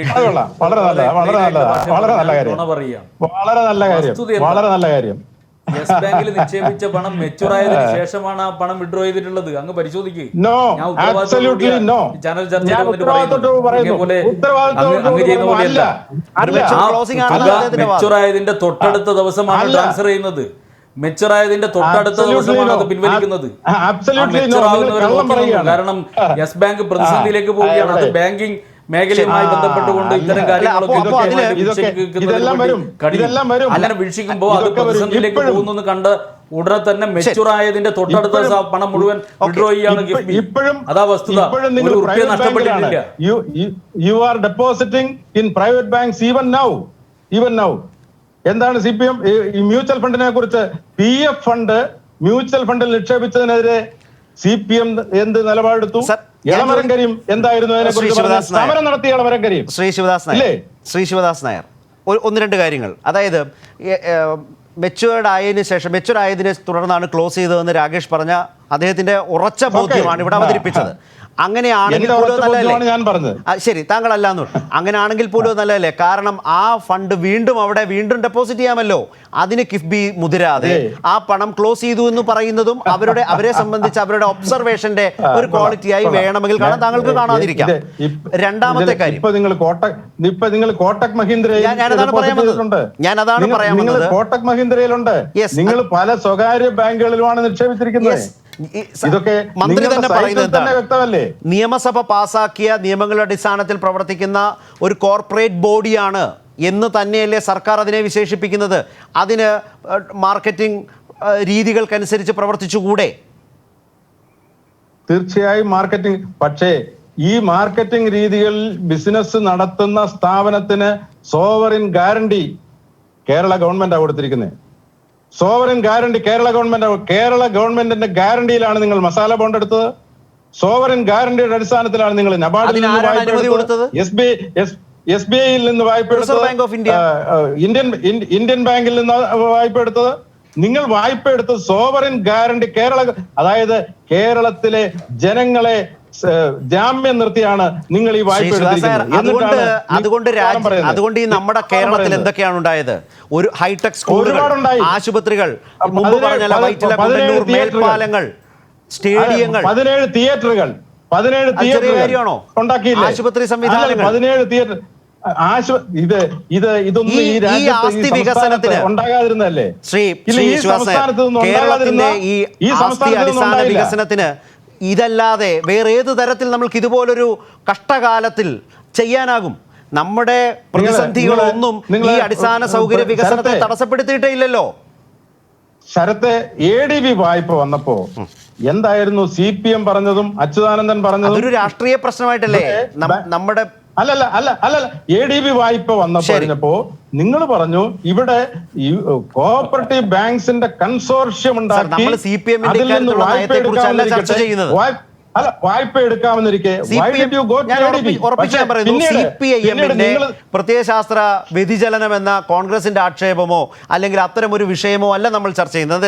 നാടിന്റെ പുരോഗതിക്ക് വേണ്ടി CPM-നാകുമ്പോൾ എപ്പോഴും വ്യതിചലനം അനുവദിച്ചിട്ടുള്ള ഒരു പാർട്ടിയാ. അതുകൊണ്ട് ആയിക്കോട്ടെ, ഞാൻ പറഞ്ഞതല്ല, നാടിന്റെ വികസനത്തിന് തരം പോലെ നിലപാടുകൾ മാറ്റുക. ഈ ചർച്ചയുടെ അടിസ്ഥാന മേഖലയിൽ നിന്ന് വ്യതിചലിക്കാനേ ഇത് ഗുണം ചെയ്യുള്ളൂ. അതുകൊണ്ട് ഞാൻ ഏതായാലും ഈ തർക്കത്തിനിടയിൽ ആരാ വ്യതിചലിച്ച് ഞാൻ ഇത് കിഫ്ബിയുമായിട്ട് മാത്രം പറഞ്ഞ ഒരു കാര്യത്തെ സംബന്ധിച്ച് വേറെ ഒരുപാട് കാര്യങ്ങൾ ഇങ്ങോട്ട് പറഞ്ഞത് ഞാനല്ലല്ലോ. ഈ കിഫ്ബിയുടെ കാര്യമല്ലാതെ ഞാൻ ആദ്യം ശരത്ത് ചോദിച്ചപ്പോൾ എന്റെ മറുപടി ഞാൻ ADB യെ കുറിച്ചൊക്കെ പറഞ്ഞുകൊണ്ട് ശരത്ത് എന്നെ കൊണ്ട് നിങ്ങളിത് പറയിച്ചതാ കാരണം വികസനത്തെ എതിർക്കുന്ന ആളുകളല്ലേ. അതൊക്കെ വേറെ കാര്യം. ഞാൻ പറഞ്ഞത് കിഫ്ബി എങ്ങനെ പെർഫോം ചെയ്യുന്നു, അതിൽ അഴിമതി ഉണ്ടോ എന്ന കാര്യത്തെക്കുറിച്ച് സംസാരിച്ചപ്പോൾ ആ ബാങ്കിങ് നിക്ഷേപത്തെക്കുറിച്ച് തർക്കം ഉയർന്നു. അത് മെച്യൂർ ആയതിനു ശേഷമാണ് പിൻവലിച്ചെന്ന് KK രാഗേഷ് പറഞ്ഞു. അല്ല എന്ന് താങ്കൾ പറഞ്ഞു. അങ്ങനെ അല്ലെങ്കിൽ പോലും ഇതുപോലെ തകർന്നു പോയൊരു ബാങ്കിനെ അതിനു മുമ്പ് നമ്മുടെ പണത്തെ രക്ഷിക്കാൻ കഴിഞ്ഞില്ലേ? ഈ പണം സമാഹരിച്ച് നാടിൻ്റെ അടിസ്ഥാന സൗകര്യ വികസനത്തിന് ഈ കണ്ടതൊക്കെ സൃഷ്ടിച്ചെടുക്കാൻ അഴിമതിരഹിതമായി നിർമ്മാണ ശുദ്ധി ഉറപ്പാക്കി കഴിഞ്ഞുവെങ്കിൽ ആ സംവിധാനത്തെ നമ്മൾ എന്തിന് തള്ളിക്കളയണം? നമ്മളുടെ രാഷ്ട്രീയ താല്പര്യങ്ങൾക്ക് വേണ്ടി മാറ്റി വെക്കേണ്ടതാണോ? നിങ്ങൾ 9.72% മസാല ബോണ്ട് 2150 കോടി രൂപ എടുക്കുന്നു. ശരി, 2450 കോടി രൂപയോളം നിങ്ങൾ 10.1%-ഉം 10%-നും 9 അതിനെക്കാട്ടിൽ താഴ്ന്ന പലിശയ്ക്കും നിങ്ങൾ എടുക്കുന്നു. ആ എടുക്കുന്ന പണം നിങ്ങൾ ബാങ്കുകളിൽ ഇടുമ്പോൾ നിങ്ങൾക്ക് കിട്ടുന്നത് ആ നിക്ഷേപത്തിന് ആവറേജ് 7.1%. നിങ്ങൾക്ക് നാട്ടിലുള്ള നബാർഡിൽ നിന്ന്, സ്റ്റേറ്റ് ബാങ്ക് ഓഫ് ഇന്ത്യയിൽ നിന്ന്, ഇന്ത്യൻ ബാങ്കിൽ നിന്ന് വായ്പ എടുക്കാൻ സൗകര്യമുണ്ടെങ്കിൽ ശരി, അത് പിന്നീട് എടുത്താൽ പോരെ? നിങ്ങൾ അതെടുത്ത് ഇപ്പോഴേ നിങ്ങൾ കുറഞ്ഞ പലിശക്ക് നിക്ഷേപിക്കണോ? ശരി, ഇവിടെയാണ് ശ്രീ ജോർജ് ജോസഫ്. നിങ്ങൾ പറയും മസാല ബോണ്ട് അന്നേരം കിട്ടത്തില്ല. മസാല ബോണ്ട് നിങ്ങൾ എടുക്ക്. പക്ഷേ നിങ്ങൾ എടുത്തിട്ട് അത് നിങ്ങൾ വിനിയോഗിക്കാൻ കഴിഞ്ഞില്ലല്ലോ ഇതുവരെ. ഈ സമയം വരെ നിങ്ങൾ അവിടെ നിന്ന് എടുത്ത് നിങ്ങൾ 5,900 കോടി രൂപ ഇതുവരെ ഇന്നിപ്പോ ബില്ല് കൊടുത്തത് 5,900 കോടി രൂപ. ഇപ്പൊ പലിശയെ കുറിച്ചാണ് ഞാൻ ശ്രീ ജോർജ് ജോസഫിനെ കുറിച്ച് കൂടി ഈ ചർച്ചയിലേക്ക് ഈ ഭാഗത്ത് അദ്ദേഹം വേണ്ടതാണ്. അതിനു മുമ്പ് KK രാഗേഷിലേക്ക് വരുമ്പോൾ ഇന്ന് ധനകാര്യമന്ത്രി ഇതിൽ പറഞ്ഞ UDF കാലത്ത് പലിശ ഇതിലും കൂടുതലായിരുന്നു. ആ പലിശയ്ക്കാണ് ബോറോ ചെയ്തിട്ടുള്ളത്, അല്ലെങ്കിൽ നിക്ഷേപത്തിനുള്ള പലിശയെക്കുറിച്ചല്ല. ഇതിലും കൂടിയ പലിശയ്ക്ക് UDF കാലത്തും എടുത്തിട്ടുണ്ട്. പലിശ ഓരോ കാലത്തും മാറി മറിഞ്ഞിരിക്കും. അതുപോലെ തന്നെ നമുക്കിപ്പോൾ ആന്വിറ്റി ഇൻഫ്രാസ്ട്രക്ചർ ഇൻവെസ്റ്റ്മെൻറ്റ് മാതൃകയുണ്ട്. ഇപ്പോൾ തിരുവനന്തപുരത്ത് അടക്കം സിറ്റി റോഡ് ഇംപ്രൂവ്മെൻറ്റ് പ്രോഗ്രാമുണ്ട്. ഇതിലൊക്കെ പ്രവൃത്തി ടെൻഡർ ചെയ്ത് അതിൻ്റെ തുക ഉറപ്പിച്ച് പ്രവൃത്തി ഒരു ഏജൻസി ഏൽപ്പിക്കുകയാണ്. പക്ഷേ ടെൻഡർ പ്രകാരമുള്ള പ്രവൃത്തിയുടെ പണം 10-20 വർഷം കൊണ്ട് ഗഡുക്കളായി സർക്കാർ നൽകുന്ന രീതിയാണുള്ളത്. അപ്പോൾ ഈ കരാറുകാരൻ്റെ ഈ കാലത്തേക്കുള്ള പലിശ കൂടി കണക്കുകൂട്ടിയാണ് ടെൻഡർ നൽകാറുള്ളത്. ഈ ആനുവിറ്റി രീതിയുടെ കുറെ കൂടി മെച്ചപ്പെട്ട ഒരു കിഫ്ബി പ്രോസസ്സാണ്, പ്രോജക്റ്റാണ് പശ്ചാത്തല സൗകര്യ വികസനത്തിന് പല പ്രോജക്റ്റുകളായി ഏറ്റെടുത്തിട്ടുള്ളത്. അങ്ങനെ ഘടനാപരമായി സുശക്തമായി മുന്നോട്ട് പോകുമ്പോൾ അതിൽ അഴിമതി, ഇതുവരെ ശ്രീ ശിവദാസൻ നായർ പറഞ്ഞതിൽ ജനങ്ങൾക്ക് മുമ്പിൽ വളരെ ഗൗരവമായി അവരെടുക്കുന്ന ആശങ്കകൾ ഉയർത്താവുന്ന അഴിമതി പ്രശ്നം കിഫ്ബിയുടെ കാര്യത്തിൽ പ്രതിപക്ഷത്തിന് വെക്കാനായിട്ടുണ്ടോ? അല്ല, അതിൽ നേരത്തെ തന്നെ ഞാൻ ശിവദാസൻ നായരെ അദ്ദേഹത്തെ ബഹുമാനിച്ചുകൊണ്ട് തന്നെയാണ് പറയുന്നത്. ഞാനിങ്ങനെ സംസാരിക്കുന്നതുകൊണ്ട് അദ്ദേഹത്തോട് എന്തെങ്കിലും ഒരു ഡിസ്റെസ്പെക്റ്റ് ഉണ്ട് എന്ന് അദ്ദേഹം കരുതണ്ട. അങ്ങനെയല്ല, ഞാൻ വളരെ ബഹുമാനത്തോടെ അങ്ങോട്ട് പറയട്ടെ. അങ്ങയുടെ സർക്കാർ അധികാരത്തിലിരിക്കുന്ന സമയത്ത് 12% ലോൺ എടുത്തിട്ടുണ്ട്, 11% ലോൺ എടുത്തിട്ടുണ്ട്. ഇടതുപക്ഷം വന്നപ്പോൾ അതുപോലെ തന്നെ ഉയർന്ന നിരക്കിൽ എടുക്കേണ്ടി വന്നിട്ടുണ്ട്. വിദേശ വായ്പയെക്കുറിച്ചാണല്ലോ പറയുന്നത്. വിദേശ വായ്പ തന്നെ ഇപ്പോൾ ടെൻഡർ വിളിച്ച സമയത്ത്, കിഫ്ബി ടെൻഡർ വിളിച്ച സമയത്ത് 10.15% ലോൺ നിരക്ക് വന്നിട്ടുള്ളത്. അതുപോലെ തന്നെ ആപ്പ് ക്യാപിറ്റൽ റീജിയൻ അതോറിറ്റി അവർ ടെൻഡർ വിളിച്ചപ്പോൾ 10 എന്ന് പറഞ്ഞാൽ ആന്ധ്രാപ്രദേശ് ക്യാപിറ്റൽ റീജിയണൽ അതോറിറ്റി 10.72% പലിശ. മസാല ബോണ്ടിൻ്റെ 9.723%. ശരിയാണ്. ഇതിൽ പ്രശ്നം എന്താ? ഈ ഒന്നാമത്തെ ഭാഗം ഇപ്പോൾ ഈ സോവറിൻ എന്താ ഇവിടെ സംസ്ഥാന സർക്കാർ ഇതിൽ ഗ്യാരണ്ടി നിന്നു, സോവറിൻ ഗ്യാരണ്ടി. ഇതാണ് അദ്ദേഹം ഉയർത്തിയ ഒന്നാമത്തെ പ്രശ്നം. ഞാൻ ചോദിക്കട്ടെ, നമ്മുടെ കൊച്ചി മെട്രോ റെയിൽ കോർപ്പറേഷൻ 700 കോടി രൂപ ലോൺ എടുത്തിട്ടാണ് അവർ വർക്ക് തുടങ്ങിയിട്ടുള്ളത്. ആ 700 കോടി രൂപ ലോൺ എടുത്തപ്പോഴും സംസ്ഥാന സർക്കാരാണ് ഗ്യാരണ്ടി. കേരളത്തിലുണ്ടാക്കിയുള്ള വിവിധ പ്രൊജക്റ്റുകൾ നോക്കിക്കോ, ആ പ്രൊജക്റ്റുകൾക്കൊക്കെ സംസ്ഥാന സർക്കാർ ഗ്യാരണ്ടി നിന്നുകൊണ്ടാണ് പണം കടമെടുക്കുന്നത്. അല്ലാതെ എങ്ങനെ പണം കടം കിട്ടുക? സർക്കാർ തന്നെയാണ് ഗ്യാരണ്ടി. അങ്ങനെ ഗ്യാരണ്ടി നിൽക്കാൻ സർക്കാരിന് അധികാരമുണ്ട്. സർക്കാർ നിൽക്കുന്നു, ഇപ്പോഴും നിൽക്കുന്നു, നിങ്ങളുടെ സമയത്ത് നിന്നു, ഇനി ഞങ്ങളുടെ സമയത്ത് നിൽക്കുന്നു, ഇനി ഭാവിയിൽ നിൽക്കും, ഗ്യാരണ്ടി നിൽക്കും. അല്ലാതെ ലോൺ എടുക്കാൻ പറ്റില്ല. അങ്ങനെയാണ് ലോൺ എടുക്കുക. വിവിധ കമ്പനികൾ, വിവിധ SPVകൾ ഉണ്ടാക്കിയിട്ടുണ്ട്. കൊച്ചിൻ മെട്രോ റെയിൽ കോർപ്പറേഷൻ പോലുള്ള, ഇപ്പോൾ റെയിൽ ഡെവലപ്മെൻറ്റ് കോർപ്പറേഷൻ പോലുള്ള, അതുപോലെ വിവിധ എയർപോർട്ട് വികസനത്തിന് വേണ്ടിയുള്ള സംവിധാനം പോലുള്ള നിരവധിയായിട്ടുള്ള സംവിധാനങ്ങളുണ്ടല്ലോ. ആ സംവിധാനങ്ങളൊക്കെ ലോൺ എടുക്കുമ്പോൾ സംസ്ഥാന സർക്കാർ തന്നെയാണ് ഗ്യാരണ്ടി നിൽക്കുക. ഒന്നാമത്തെ കാര്യം. പിന്നെ അദ്ദേഹം പറഞ്ഞിട്ടുള്ള മസാല ബോണ്ട്. എന്താ മസാല ബോണ്ട്?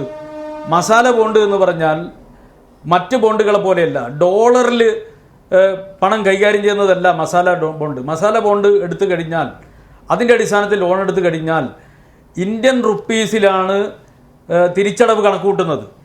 എന്ന് പറഞ്ഞാൽ ഇപ്പോൾ ഉറുപ്പിയുടെ വാല്യൂ നമുക്കറിയാലോ എല്ലാ ഘട്ടത്തിലും കുറഞ്ഞു വരികയാണ്. അങ്ങനെ ഉറുപ്പിയുടെ വാല്യൂ കുറഞ്ഞു വരുമ്പോൾ ആ കുറയുന്നതിൻ്റെ റിസ്ക്, ഡോളറിലാണ് നിങ്ങൾ ലോൺ എടുക്കുന്നുണ്ടെങ്കിൽ ഉറുപ്പിയുടെ വാല്യൂ കുറയുമ്പോൾ കൂടുതൽ തുക അടക്കേണ്ടി വരും. അപ്പോൾ പലിശയേക്കാൾ ഇരട്ടി പലിശ വരും, കൂടുതൽ തുക അടക്കേണ്ടി വരും. ഇതൊരു വലിയ റിസ്ക്കാണ്.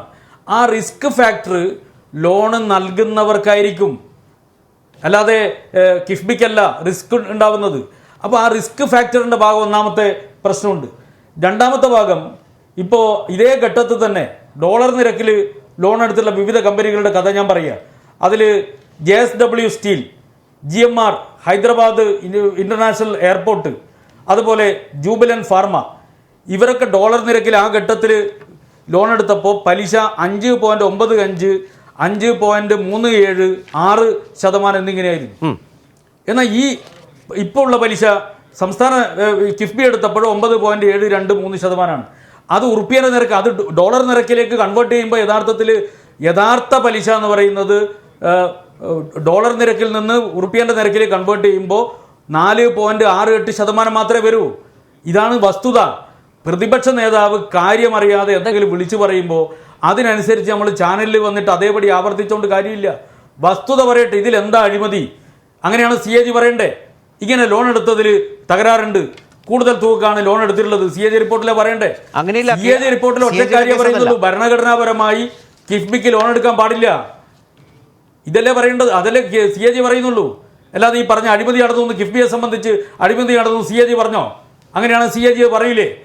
നമ്മൾ വെറുതെ ഇങ്ങനെ പുകമറി ഉണ്ടാക്കിയിട്ട് കാര്യമില്ല. വസ്തുത പറയൂ, വസ്തുത വെച്ച് സംസാരിക്കൂ. ശ്രീ ശിവദാസ് നായർ, ഇപ്പോൾ ദീർഘകാലം കോൺഗ്രസ് രാജ്യം ഭരിച്ചതാണ്. NTPC കുറിച്ച് നേരത്തെ സൂചിപ്പിച്ചു. NTPC അടക്കം വിദേശത്ത് നിന്ന് ബോണ്ടുകൾ സ്വീകരിച്ചിട്ടുണ്ട്. അതിനുള്ള ധനകാര്യപരമായ അവകാശം നിലനിർത്തിയുള്ള അത്തരം സ്ഥാപനങ്ങളുടെ മാതൃകയിലുള്ള കിഫ്ബി മുന്നോട്ട് പോകുമ്പോൾ ഈ മസാല ബോണ്ടിലടക്കം അതിൻ്റെ പലിശ തർക്കം അവിടെ നിൽക്കട്ടെ, താങ്കളത് പറഞ്ഞതുകൊണ്ടാണ്.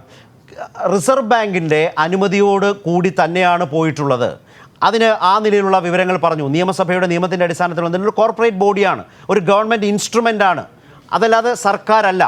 പക്ഷേ ആ നിലയിൽ ഈ വായ്പകൾ എടുക്കാനുള്ള അവകാശങ്ങളുള്ള പൂർവ്വ മാതൃകകളുള്ള നിലവിൽ ഇതേ രീതിയിൽ പ്രവർത്തിക്കുന്ന സ്ഥാപനങ്ങൾ രാജ്യത്ത് നിരവധി ഉണ്ടെന്നിരിക്കെ കിഫ്ബിയെ മാത്രം അങ്ങനെ തടയാൻ C&AG ശ്രമിച്ചാൽ ആ വാദം, ഇപ്പോൾ നിങ്ങൾക്കല്ലാത്ത വാദങ്ങളുണ്ട്, പലിശ കൂടിപ്പോയോ പലിശ കുറഞ്ഞു, അതവിടെ പ്രതിപക്ഷ വാദത്തെ മാനിച്ചു മാറ്റിവെച്ചാൽ തന്നെ C&AG കിഫ്ബിയുടെ ആ റൈറ്റിനെ ചോദ്യം ചെയ്താൽ അതിനൊപ്പമാണോ പ്രതിപക്ഷം? ഇതിനകത്ത് ഒരു പ്രധാനപ്പെട്ട പ്രശ്നം, ഇത് കുറേ ദിവസമായി ചർച്ചയിൽ ഞാൻ കേൾക്കുന്നു. ഈ NTPCയും അതുപോലെയുള്ള കോർപ്പറേഷൻസ് പുറത്തുനിന്ന് വായ്പ എടുക്കുന്നു, അതുപോലെ എന്തുകൊണ്ട് എടുത്തുകൂടാ? ആ NTPCയിൽ നമ്മുടെ ഗവൺമെന്റിന്റെ ടാക്സിൽ റവന്യൂ കിട്ടുന്ന ഫണ്ട് ട്രാൻസ്ഫർ ചെയ്യുന്നില്ല. ഇവിടെ ഗവൺമെന്റിന്റെ ബഡ്ജറ്റിൽ പ്രൊവിഷനകത്ത് നിന്നിരുന്ന പെട്രോൾ ആൻഡ് ഡീസലിന്റെ cess, motor vehicles act, motor vehicles അതിന്റെ ടാക്സ്, അത് ഡയറക്റ്റ് ട്രാൻസ്ഫർ അങ്ങോട്ട് പോവുകയാണ്. നിങ്ങൾ ഈ കോർപ്പറേഷനിലെ കേന്ദ്ര ഗവൺമെന്റിന്റെ ബഡ്ജറ്ററി പ്രൊവിഷൻ അകത്ത് കിടന്ന ഏതെങ്കിലും തുക NTPCക്ക് കൊടുക്കുന്നുണ്ടോ? ആ കോർപ്പറേഷൻ പോലെയാണോ ഇത്? എന്തിനാ ഇത് ഇത്തരത്തിലുള്ള വാദഗതികൾ പറയുന്നത്? അത് ഒരു തെറ്റായ രീതിയാണ്.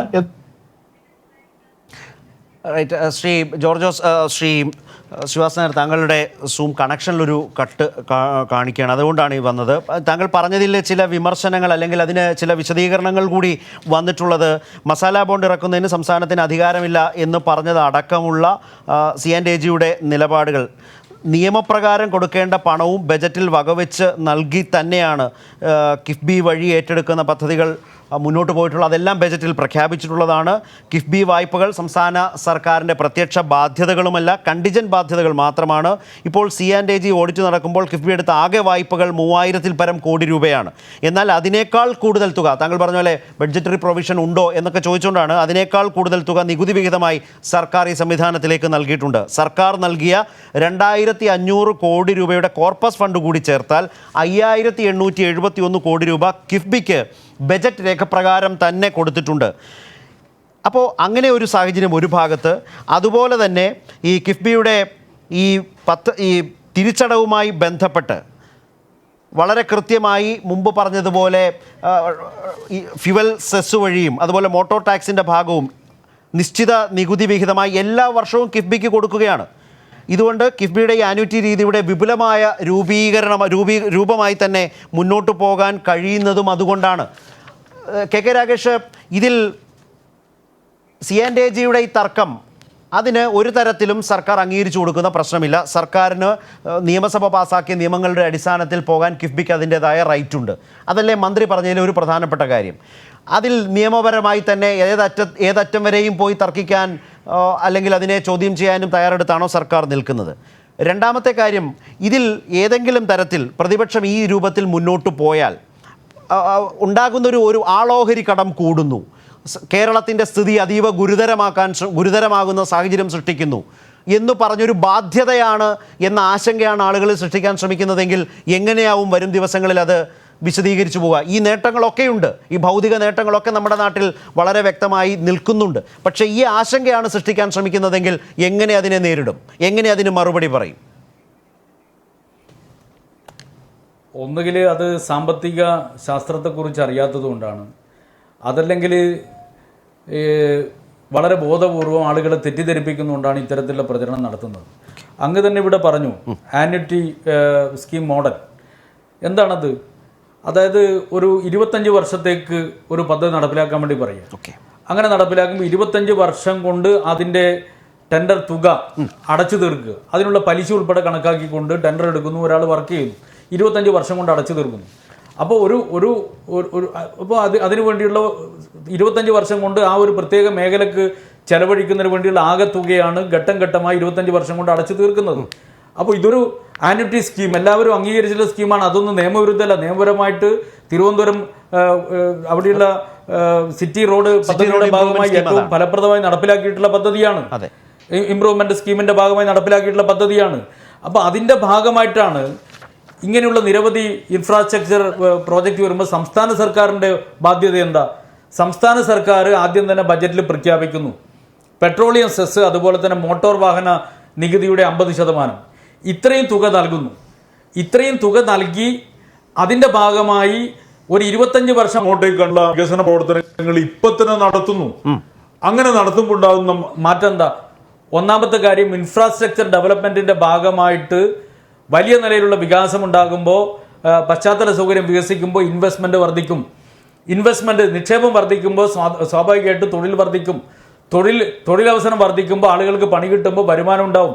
വരുമാനം വർദ്ധിക്കുമ്പോൾ സ്വാഭാവികമായിട്ടും ആ വരുമാനം കൂടുതലുള്ള ഒരു പണം ചെലവഴിക്കുമ്പോൾ ഇതിന്റെ ഫലമായിട്ട് സമ്പദ് വ്യവസ്ഥ മെച്ചപ്പെടുമ്പോൾ സംസ്ഥാന സർക്കാരിന്റെ നികുതി വരുമാനം ഇരട്ടി കണ്ട് വർദ്ധിക്കും, വൻതോതിൽ വർദ്ധിക്കും. അങ്ങനെ വർദ്ധിക്കുന്നതാണ് സംസ്ഥാന സർക്കാർ. ഇപ്പൊ നഷ്ടം എന്ന് പറയുന്നില്ലേ, നഷ്ടമല്ല. സംസ്ഥാന സർക്കാരിന് ദീർഘകാലാടിസ്ഥാനത്തിൽ നോക്കിക്കഴിഞ്ഞാൽ കണ്ണഞ്ചിപ്പിക്കുന്ന നേട്ടമാണ് ഇതിന്റെ ഫലമായിട്ടുണ്ടാവുക. നാട്ടിലാകെ വിവിധ വികസനങ്ങൾ, ഇപ്പൊ കിഫ്ബി പ്രൊജക്ടിന്റെ ഭാഗമായിട്ട് നടക്കുന്ന പ്രവൃത്തികൾ അങ്ങ് നോക്കൂ. അത് ക്ഷേമ പദ്ധതികളുമായി ബന്ധപ്പെട്ടുള്ളത് മാത്രമല്ല. ഇപ്പോൾ വിദ്യാഭ്യാസ മേഖല, UDF MLA ഉൾപ്പെടെയുള്ള സകല MLA മണ്ഡലങ്ങളിൽ എത്ര കോടികളെ കൊടുത്ത് സ്കൂളുകളൊക്കെ അന്താരാഷ്ട്ര നിലവാരത്തിലേക്ക് ഉയർത്താൻ വേണ്ടി ഉപയോഗിച്ച ഫണ്ട് ഏതാ? നമ്മുടെ ആശുപത്രികൾ UDF ഭരിക്കുമ്പോൾ ആശുപത്രികൾ ഡോക്ടർ ഉണ്ടായിരുന്നില്ല, മരുന്നുണ്ടായിരുന്നില്ല, ഒന്നും ഉണ്ടായിരുന്നില്ല. ഇപ്പോൾ പ്രാഥമിക ആരോഗ്യ കേന്ദ്രം മുതൽ മെഡിക്കൽ കോളേജ് വരെ എല്ലാ ആരോഗ്യ സംവിധാനങ്ങളും ഉണ്ടായിട്ടുള്ള മാറ്റം കണ്ട് തൊട്ട് അറിഞ്ഞ് മനസ്സിലാക്കുന്നവരാണ് കേരളത്തിലെ ജനങ്ങൾ. അതുപോലെ തന്നെ തീരദേശപാത, മലയോര പാത, ദേശീയ ഹൈവേ വികസനം കീറാമുട്ടിയായി നിന്നപ്പോൾ സംസ്ഥാന സർക്കാർ 5374 കോടി രൂപ നൽകാമെന്ന് പറഞ്ഞുകൊണ്ടാണ് അതിന് കേന്ദ്ര ഗവൺമെന്റ് സന്നദ്ധത കാണിക്കുന്നത്. ആ തുക നൽകിയത് എവിടുന്ന? കിഫ്ബിയാണ് നൽകിയത്. 350 കോടി രൂപ ഓൾറെഡി കൊടുത്തു കഴിഞ്ഞു. അങ്ങനെ നിരവധി പദ്ധതികൾ, ഇപ്പോൾ വാട്ടർ മെട്രോ ആയാലും ശരി, സെമി ഹൈസ്പീഡ് റെയിൽവേ ആയാലും ശരി, K-ഫോൺ പദ്ധതി ആയാലും ശരി, ഇങ്ങനെ എത്രയോ പദ്ധതികൾ നടപ്പിലായിക്കൊണ്ടിരിക്കുകയല്ലേ. കൊച്ചി ബാംഗ്ലൂർ വ്യവസായ ഇടനാഴി ഉൾപ്പെടെയുള്ള നിരവധി പദ്ധതികൾ. ആ പദ്ധതികൾ ഈ കേരളത്തിൽ ഉണ്ടാക്കാൻ വേണ്ടി പോകുന്ന മാറ്റം എന്താ? കേരളം വ്യവസായത്തിൻ്റെ ഒരു ഹബ്ബായി മാറും. വിവിധ മേഖലകൾ, ഇപ്പോൾ നമ്മൾ മൊബിലിറ്റി പദ്ധതിയെക്കുറിച്ച് താങ്കൾ കേട്ടിട്ടുണ്ടാവും. മൊബിലിറ്റി പദ്ധതി നടപ്പിലാക്കി കഴിഞ്ഞാൽ കേരളം ഇന്ത്യയുടെ ഡെട്രോയിറ്റായി മാറുമെന്ന് പറഞ്ഞിട്ടുള്ളത് അമിതാഭ് കാന്താണ്. നീതി ആയോഗിന്റെ മേധാവി അമിതാഭ് കാന്ത പറഞ്ഞത്. ഡെട്രോയിറ്റ് എന്ന് പറഞ്ഞാൽ ലോകത്തിൽ തന്നെ ഏറ്റവും കൂടുതൽ വാഹനം ഉൽപ്പാദിപ്പിക്കുന്ന സ്ഥലം അമേരിക്കയിലെ ഡെട്രോയിറ്റ്.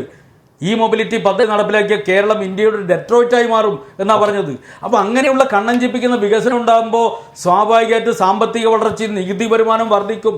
അപ്പോൾ സർക്കാരിനത് ബാധ്യതയല്ല, സർക്കാരിനത് കൂടുതൽ നേട്ടമാണ് ഉണ്ടാക്കുക എന്നുള്ള സാമ്പത്തിക ശാസ്ത്രമെങ്കിലും വളരെ മിനിമമായി അങ്ങ് മനസ്സിലാക്കണമെന്ന് ഞാൻ അഭ്യർത്ഥിക്കുന്നു. റൈറ്റ്. ശ്രീ ജോർജ് ജോസഫ്, ചില സാങ്കേതിക തടസ്സങ്ങൾ താങ്കളുമായി കൂടുതലായി സംസാരിക്കുന്നതിന് ചില ഘട്ടങ്ങളിൽ ഇടയ്ക്ക് സംഭവിച്ചു, എങ്കിലും വീണ്ടും താങ്കളെ ലൈനിൽ കിട്ടിയിട്ടുണ്ട്.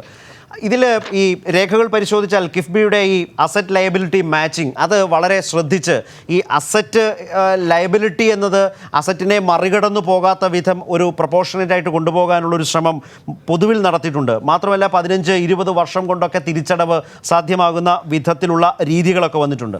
C&AG ഇതിന് ഈ വായ്പ എടുക്കാൻ അധികാരമില്ല എന്ന് പറയുന്ന നിലപാടാണ് സ്വീകരിച്ചത്. പകരം സത്യത്തിൽ ഈ മോഡൽ അതിലെന്തെങ്കിലും അപാകതകളുണ്ടോ? ഇത് ഏതെങ്കിലും ഘട്ടത്തിൽ കിഫ്ബിയുടെ ആസ്തിയേക്കാൾ ബാധ്യത വളർന്നു പോകുമോ?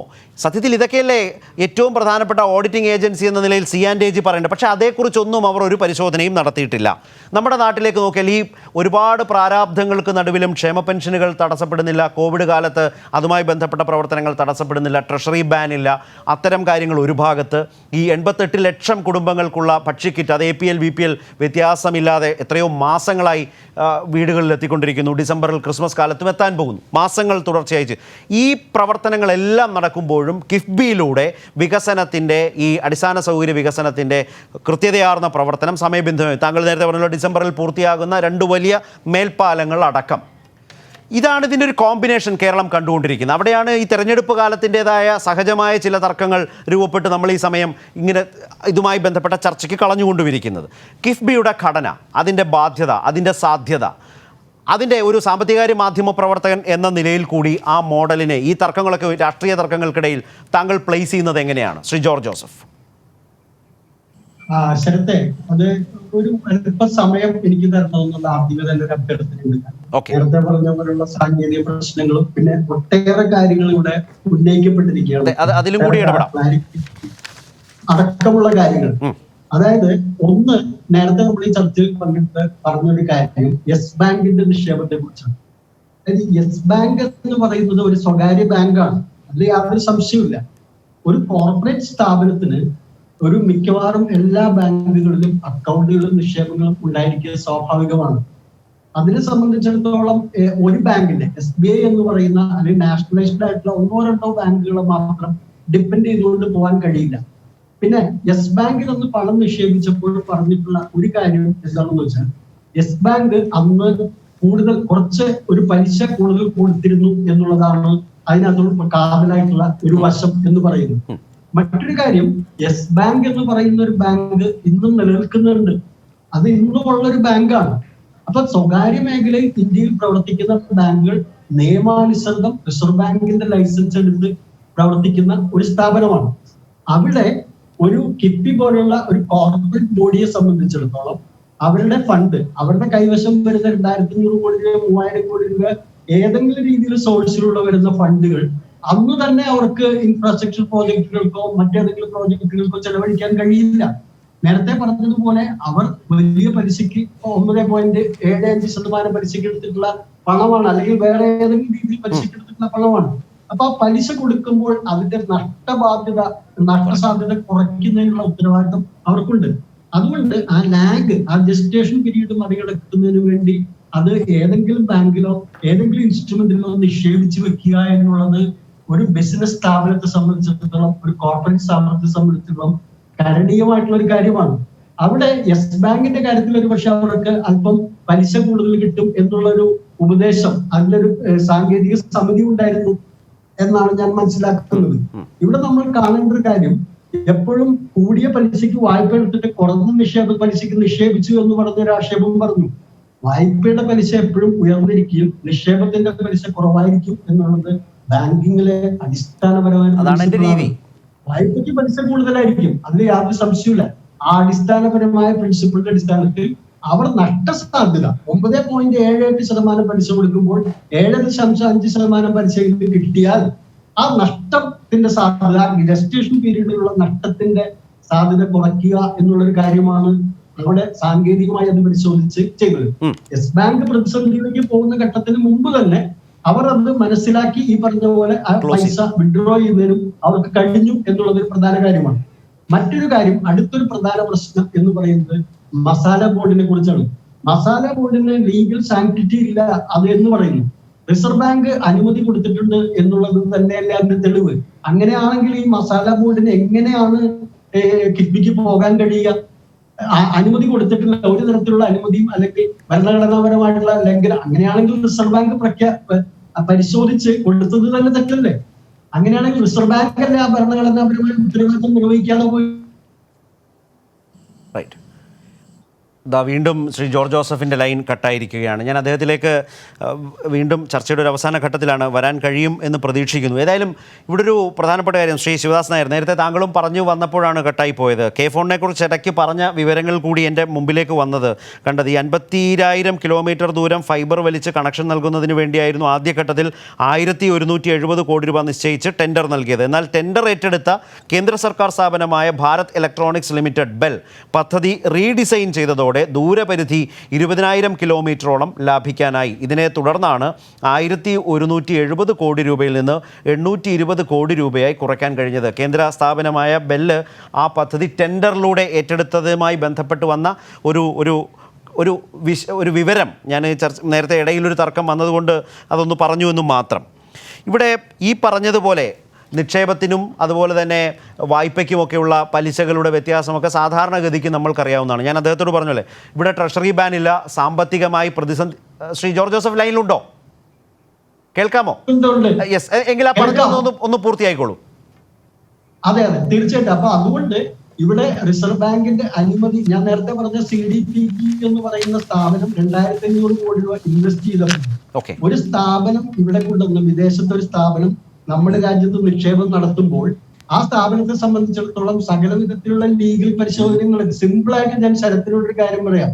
ശരത്ത് അല്ലെങ്കിൽ നമ്മുടെ ഈ പാനലിലുള്ള അല്ലെങ്കിൽ ആരെങ്കിലും ഒരു 5 സെന്റ് സ്ഥലം മേടിക്കാൻ പോകും, 10 സെന്റ് സ്ഥലം മേടിക്കാൻ പോകുന്നതിൽ അതിന്റെ ഡോക്യുമെന്റ്സ് പരിശോധിച്ച് അത് യഥാർത്ഥമാണ്, നിയമപരമാണെന്ന് ഉറപ്പുവരുത്തുക എന്നുള്ളൊരു കാര്യം നമ്മൾ ചെയ്യാറില്ലേ?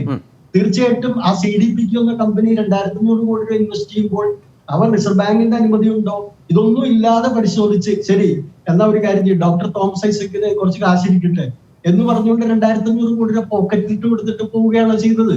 അപ്പൊ ഈ ലീഗൽ വെറ്റിംഗ് എന്ന് പറയുന്ന ഒരു പ്രോസസ്സ് നടന്നതിന് ശേഷം അവർ നിക്ഷേപത്തിലേക്ക് വരുന്നത്. മറ്റൊരു കാര്യം, ലോകത്തെ ഏറ്റവും പ്രധാനപ്പെട്ട സ്റ്റോക്ക് എക്സ്ചേഞ്ച് ആണ് ലണ്ടൻ സ്റ്റോക്ക് എക്സ്ചേഞ്ച്. അവിടെ ഈ ബോണ്ട് ലിസ്റ്റ് ചെയ്യുന്നതിന് മുമ്പ് അവരും ഒരു പരിശോധന നടത്താതെ ശരി കേരള ഗവൺമെന്റിനോട് വന്നോളൂ, നമ്മളെ ലിസ്റ്റ് ചെയ്തോളൂ എന്ന് പറയുകയാണ് ചെയ്തത്. അപ്പൊ ഇതെല്ലാം പുകമറ സൃഷ്ടിക്കുന്നു. ഒരു കാര്യം കൂടി ഞാൻ പറയാം. ഈ കിഫ്ബിയുടെ ഈ ബോണ്ടിനെ സംബന്ധിച്ചിടത്തോളം അന്താരാഷ്ട്ര റേറ്റിംഗ് ഏജൻസികൾ അതിന് റേറ്റിംഗ് കൊടുത്തിട്ടുണ്ട്. ആ റേറ്റിംഗ് എത്രയാണെന്ന് ഞാനിപ്പോ കൃത്യമായിട്ട് ഓർക്കുന്നില്ല. എന്തായാലും അതിനൊരു റേറ്റിംഗ് നടത്തിയിട്ടുണ്ട്. ആ റേറ്റിംഗ് നടത്തുന്ന സ്ഥാപനം ഇതിന്റെ നാനാവശങ്ങളും പരിശോധിച്ച് ഈ ബോണ്ടിൽ നിക്ഷേപിക്കുന്നത് സുരക്ഷിതമാണ്, ഇതിന് ലാഭകരമാണ്, അങ്ങനെ പലതരത്തിലുള്ള ഗ്രേഡുകൾ അതിനുണ്ട്. അങ്ങനെ ഒരു റേറ്റിംഗ് ഈ കിഫ്ബിയുടെ ബോണ്ടിന് കൊടുക്കണമെന്നുണ്ടെങ്കിൽ ഇവരൊക്കെ ഒറ്റ കാര്യം പരിശോധിക്കാൻ. ശ്രീ ജോർജ് ജോസഫ്, ഒറ്റ കാര്യം, ഈ സാധാരണക്കാർക്ക് വേണ്ടി ഒരു വാചകത്തിൽ ഒരു ഉത്തരം പ്രതീക്ഷിക്കുന്നു. അതായത് ആളോഹരി കടം കൂടുന്നു, അങ്ങനെ കേരളം ഒരു അപകടകരമായ അവസ്ഥയിലേക്ക് പോകുന്നു എന്ന ആശങ്കയാണ് ഇതുമായി ബന്ധപ്പെട്ട് അവതരിപ്പിക്കാൻ ശ്രമിക്കുന്നത്. അതുകൊണ്ടുണ്ടാകുന്ന നേട്ടങ്ങളെ തള്ളിപ്പറയുന്നുമില്ല. മന്ത്രി പറയുന്നത് ഒരു തരത്തിലും ഒരു ബാധ്യതയായി ഇത് മാറില്ലാത്ത വിധം വളരെ സ്ട്രക്ചേർഡാണ്. ഓരോ കാലത്തും എങ്ങനെ പണം അടയ്ക്കണം, ആ പണം എവിടെ നിന്ന് കണ്ടെത്തണം, അതിനുള്ള പ്രൊവിഷൻ അതിലടങ്ങിയിരിക്കുന്നു. ബഡ്ജറ്റിലെ പദ്ധതികൾ തന്നെയാണ് ഇതിൽ വന്നിട്ടുള്ള, ബഡ്ജറ്റിലൂടെ വന്നിട്ടുള്ള പണം തന്നെ ഇതിലേക്ക് അതിനുവേണ്ടി പോകുന്നു. ഈ സംവിധാനങ്ങളെക്കുറിച്ചൊക്കെ താങ്കൾ പറഞ്ഞ ലണ്ടൻ സ്റ്റോക്ക് എക്സ്ചേഞ്ചിനെ കുറിച്ച് പറഞ്ഞ് ലിസ്റ്റ് ചെയ്തതോടെ ഈ കിഫ്ബിയുടെ ക്രെഡിബിലിറ്റി വർദ്ധിച്ചു, ലോക്കൽ ബോറോയിങ് വർദ്ധിച്ചു, ധനകാര്യ സ്ഥാപനങ്ങൾ കൂടുതലായി വായ്പയായി നൽകാൻ, ധനകാര്യ ബാങ്കിംഗ് സ്ഥാപനങ്ങൾ വായ്പ നൽകാനുള്ള താല്പര്യം കിഫ്ബിയിൽ വർദ്ധിച്ചു. ഇതെല്ലാം സംഭവിച്ചു. ഭാവി ബാധ്യതയാണോ എന്ന ഒരു ചോദ്യം നമ്മുടെ മുമ്പിൽ ഉണ്ട് എങ്കിൽ താങ്കൾ എന്ത് മറുപടിയാണ് ഒരു സാമ്പത്തികകാര്യ മാധ്യമ പ്രവർത്തകൻ എന്ന നിലയിൽ ലളിതമായി ചുരുക്കി പറയുക? ശരത്തെ, അതിനു മുമ്പ് എനിക്കൊരു കാര്യം ചോദിക്കാനുള്ളത്, ഈ വിഷയത്തിൽ നമ്മൾ മറുപടി പറയുമ്പോൾ തീർച്ചയായിട്ടും അതിന് ഒരു ഗവൺമെന്റിന്റെ, അതായത് നമ്മുടെ ബഡ്ജറ്റിന് വിധേയമായിട്ടുള്ള എക്സ്പെൻഡിച്ചറിനകത്ത് വരാതെ ആ കടമെടുപ്പെല്ലാം അതിന്റെ വായ്പ തിരിച്ചടവ് അടക്കമുള്ള കാര്യങ്ങളെ സംബന്ധിച്ചിടത്തോളം തികച്ചും കുറ്റപ്പെട്ട രീതിയിലുള്ള ഒരു സംവിധാനത്തിലേക്ക് അവർ അതിനുള്ളൊരു മെക്കാനിസം ഉണ്ടായിട്ടുണ്ട്.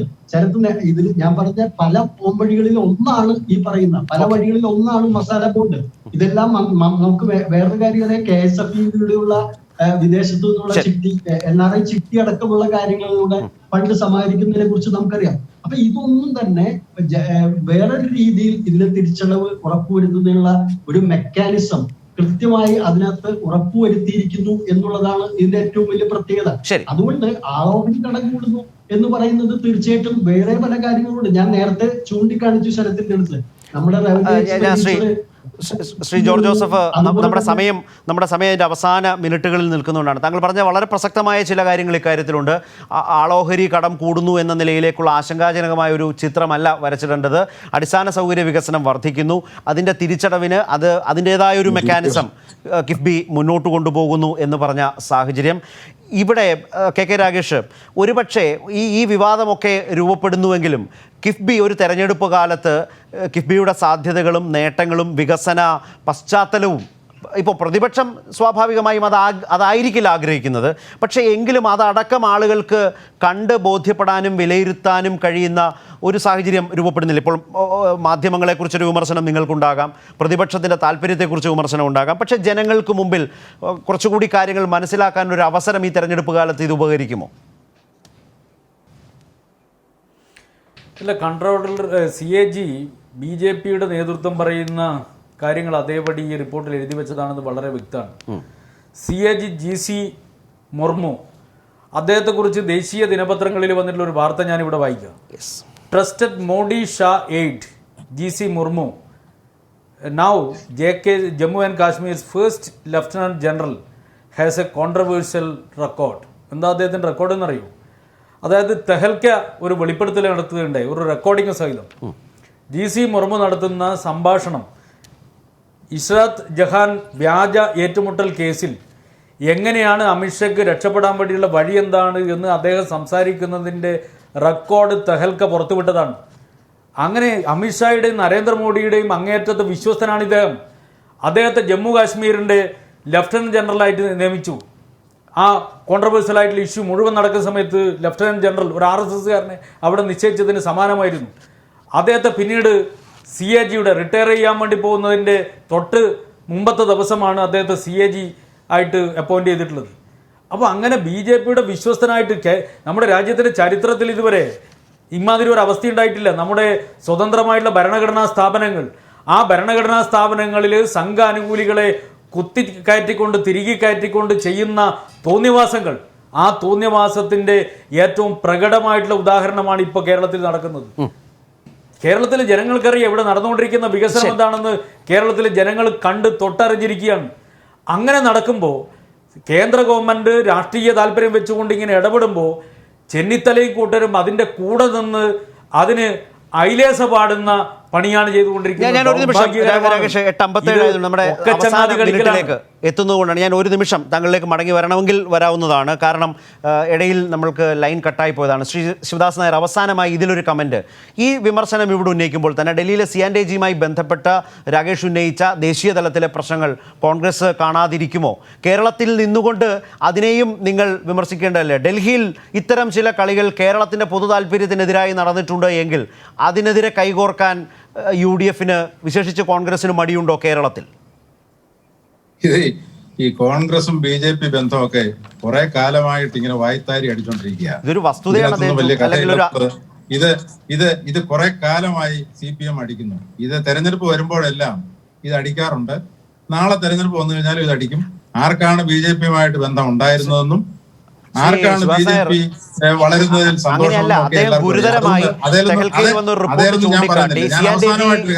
തലപ്പത്ത് കൊണ്ടുവച്ച ആളിന്റെ രാഷ്ട്രീയ ബന്ധത്തെ കുറിച്ചാണ് രാകേഷ് സൂചിപ്പിച്ചത്. അല്ല, അതായിക്കോട്ടെ. രാഷ്ട്രീയ ബന്ധമൊക്കെ അത് നിങ്ങൾ വിശ്വാസത്തിൽ എടുക്കുന്നില്ല. എന്തിനു വേണ്ടിയാണ് എന്നുള്ളത് വളരെ വ്യക്തമാണ്. ഇതിനകത്ത് SNC ലാവലിനെതിരെ ആരോപണം, ഓഡിറ്റ് റിപ്പോർട്ടിൽ പരാമർശം വന്നു കഴിഞ്ഞാൽ അത് വിശ്വസിക്കാൻ കൊള്ളുകയല്ല. എന്നാൽ 2G സ്പെക്ട്രത്തെ കുറിച്ച് വന്നു കഴിഞ്ഞാൽ അത് കൊള്ളാം. ബൊഫേഴ്സിനെ കുറിച്ച് വന്നു കഴിഞ്ഞാൽ അത് കൊള്ളാം. പന്നിയാർ ചെങ്കുളം വൈദ്യുതി പദ്ധതിയുടെ നവീകരണത്തെ കുറിച്ച് പറഞ്ഞു കഴിഞ്ഞാൽ അത് ഓഡിറ്റ് പ്രൊമോഷൻ. ഇതാണ് രണ്ട് നിലപാടാണ് നമുക്ക് സ്വീകരിക്കാവുന്നതല്ലെങ്കിൽ അതുകൊണ്ട് തന്നെ താങ്കൾ ഉന്നയിച്ച ആ പത്രവാർത്തയുടെ അടിസ്ഥാനത്തിലുള്ള വിശ്വാസം അദ്ദേഹം മുഖവിലേക്ക് തൽക്കാലം എടുക്കുന്നില്ല. KK രാകേഷ്, നമുക്ക് ചർച്ച നടത്താം. അദ്ദേഹം പറഞ്ഞത് കേട്ടല്ലോ. ശ്രീ ശിവദാസൻ നായർ, അങ്ങ് ചുരുങ്ങിയ പക്ഷം കോൺഗ്രസിന് വേണ്ടിയാണ് ചാനലിൽ വന്ന് സംസാരിക്കുന്നത് എന്നെങ്കിലും ഓർക്കുക. അങ്ങ് പറയുന്നത് കേട്ടപ്പോൾ ഞാൻ ധരിക്കുന്നത് അങ്ങ് BJPയുടെ പ്രതിനിധിയായിട്ടാണ് ഇവിടെ വന്നത് എന്നാണ്. മാറിപ്പോകരുത്. ചാനലിൽ വന്ന് സംസാരിക്കുമ്പോൾ ചുരുങ്ങിയ പക്ഷം അങ്ങ് കോൺഗ്രസ് ആണ് എന്ന് പ്രേക്ഷകർക്ക് തോന്നുന്ന വിധത്തിലെങ്കിലും ചിലത് ഒരു വാക്കെങ്കിലും BJPക്കെതിരായിട്ട് പറയാൻ ശ്രദ്ധിക്കുന്നത് നല്ലതായിരിക്കും. അല്ലെങ്കിൽ അങ്ങും BJPയും തമ്മിൽ ഒരു വ്യത്യാസമില്ല എന്നുള്ള വസ്തുത ഈ നാട്ടിലെ ജനങ്ങൾ കൃത്യമായിട്ട് മനസ്സിലാക്കും. ചുരുങ്ങിയ പക്ഷം അങ്ങയുടെ കേന്ദ്ര നേതാവുണ്ടല്ലോ കപിൽ സിബൽ, അദ്ദേഹം പറഞ്ഞ കാര്യങ്ങളെങ്കിലും കേൾക്കുക. BJP എന്ന് പറയുന്ന പാർട്ടി ഭരണഘടനാ സ്ഥാപനങ്ങളെ ഇങ്ങനെ നിർലജ്ജം ഉപയോഗിക്കുമ്പോൾ അതിനൊക്കെ ഹല്ലേലൂയ പാടുന്ന, അതൊക്കെ വളരെ നന്നായിരിക്കുന്നു എന്ന് പറയുന്ന ഈ സമീപനമുണ്ടല്ലോ, നിങ്ങളും BJPയും തമ്മിലുള്ള വ്യത്യാസം നിങ്ങളുടെ അണികൾക്ക് മനസ്സിലാവില്ല. അത് മനസ്സിലാക്കുക. എന്തൊരു അപമാനകരമായിട്ടുള്ള സ്ഥിതിയിലാണ് അങ്ങ് ഇവിടെ പ്രതികരിച്ചിട്ടുള്ളത്. ഏതായാലും ഞാൻ പറഞ്ഞ കാര്യം അത് തെറ്റാണെന്ന് അങ്ങേക്ക് പറയാൻ വേണ്ടി കഴിയോ? ഞാൻ പറഞ്ഞതിൽ എന്തെങ്കിലും വസ്തുതാവിരുദ്ധമുണ്ടോ? ഞാൻ അങ്ങേ വെല്ലുവിളിക്കുകയാണ്. ഞാൻ പറഞ്ഞത് എന്തെങ്കിലും വസ്തുതാവിരുദ്ധമായ കാര്യമാണ് പറഞ്ഞത് എന്ന് അങ്ങ് തെളിയിച്ച് കഴിഞ്ഞാൽ അങ്ങ് പറയുന്ന എന്ത് കാര്യവും ഞാൻ ചെയ്യാം. തെളിയിക്കാൻ പറ്റും.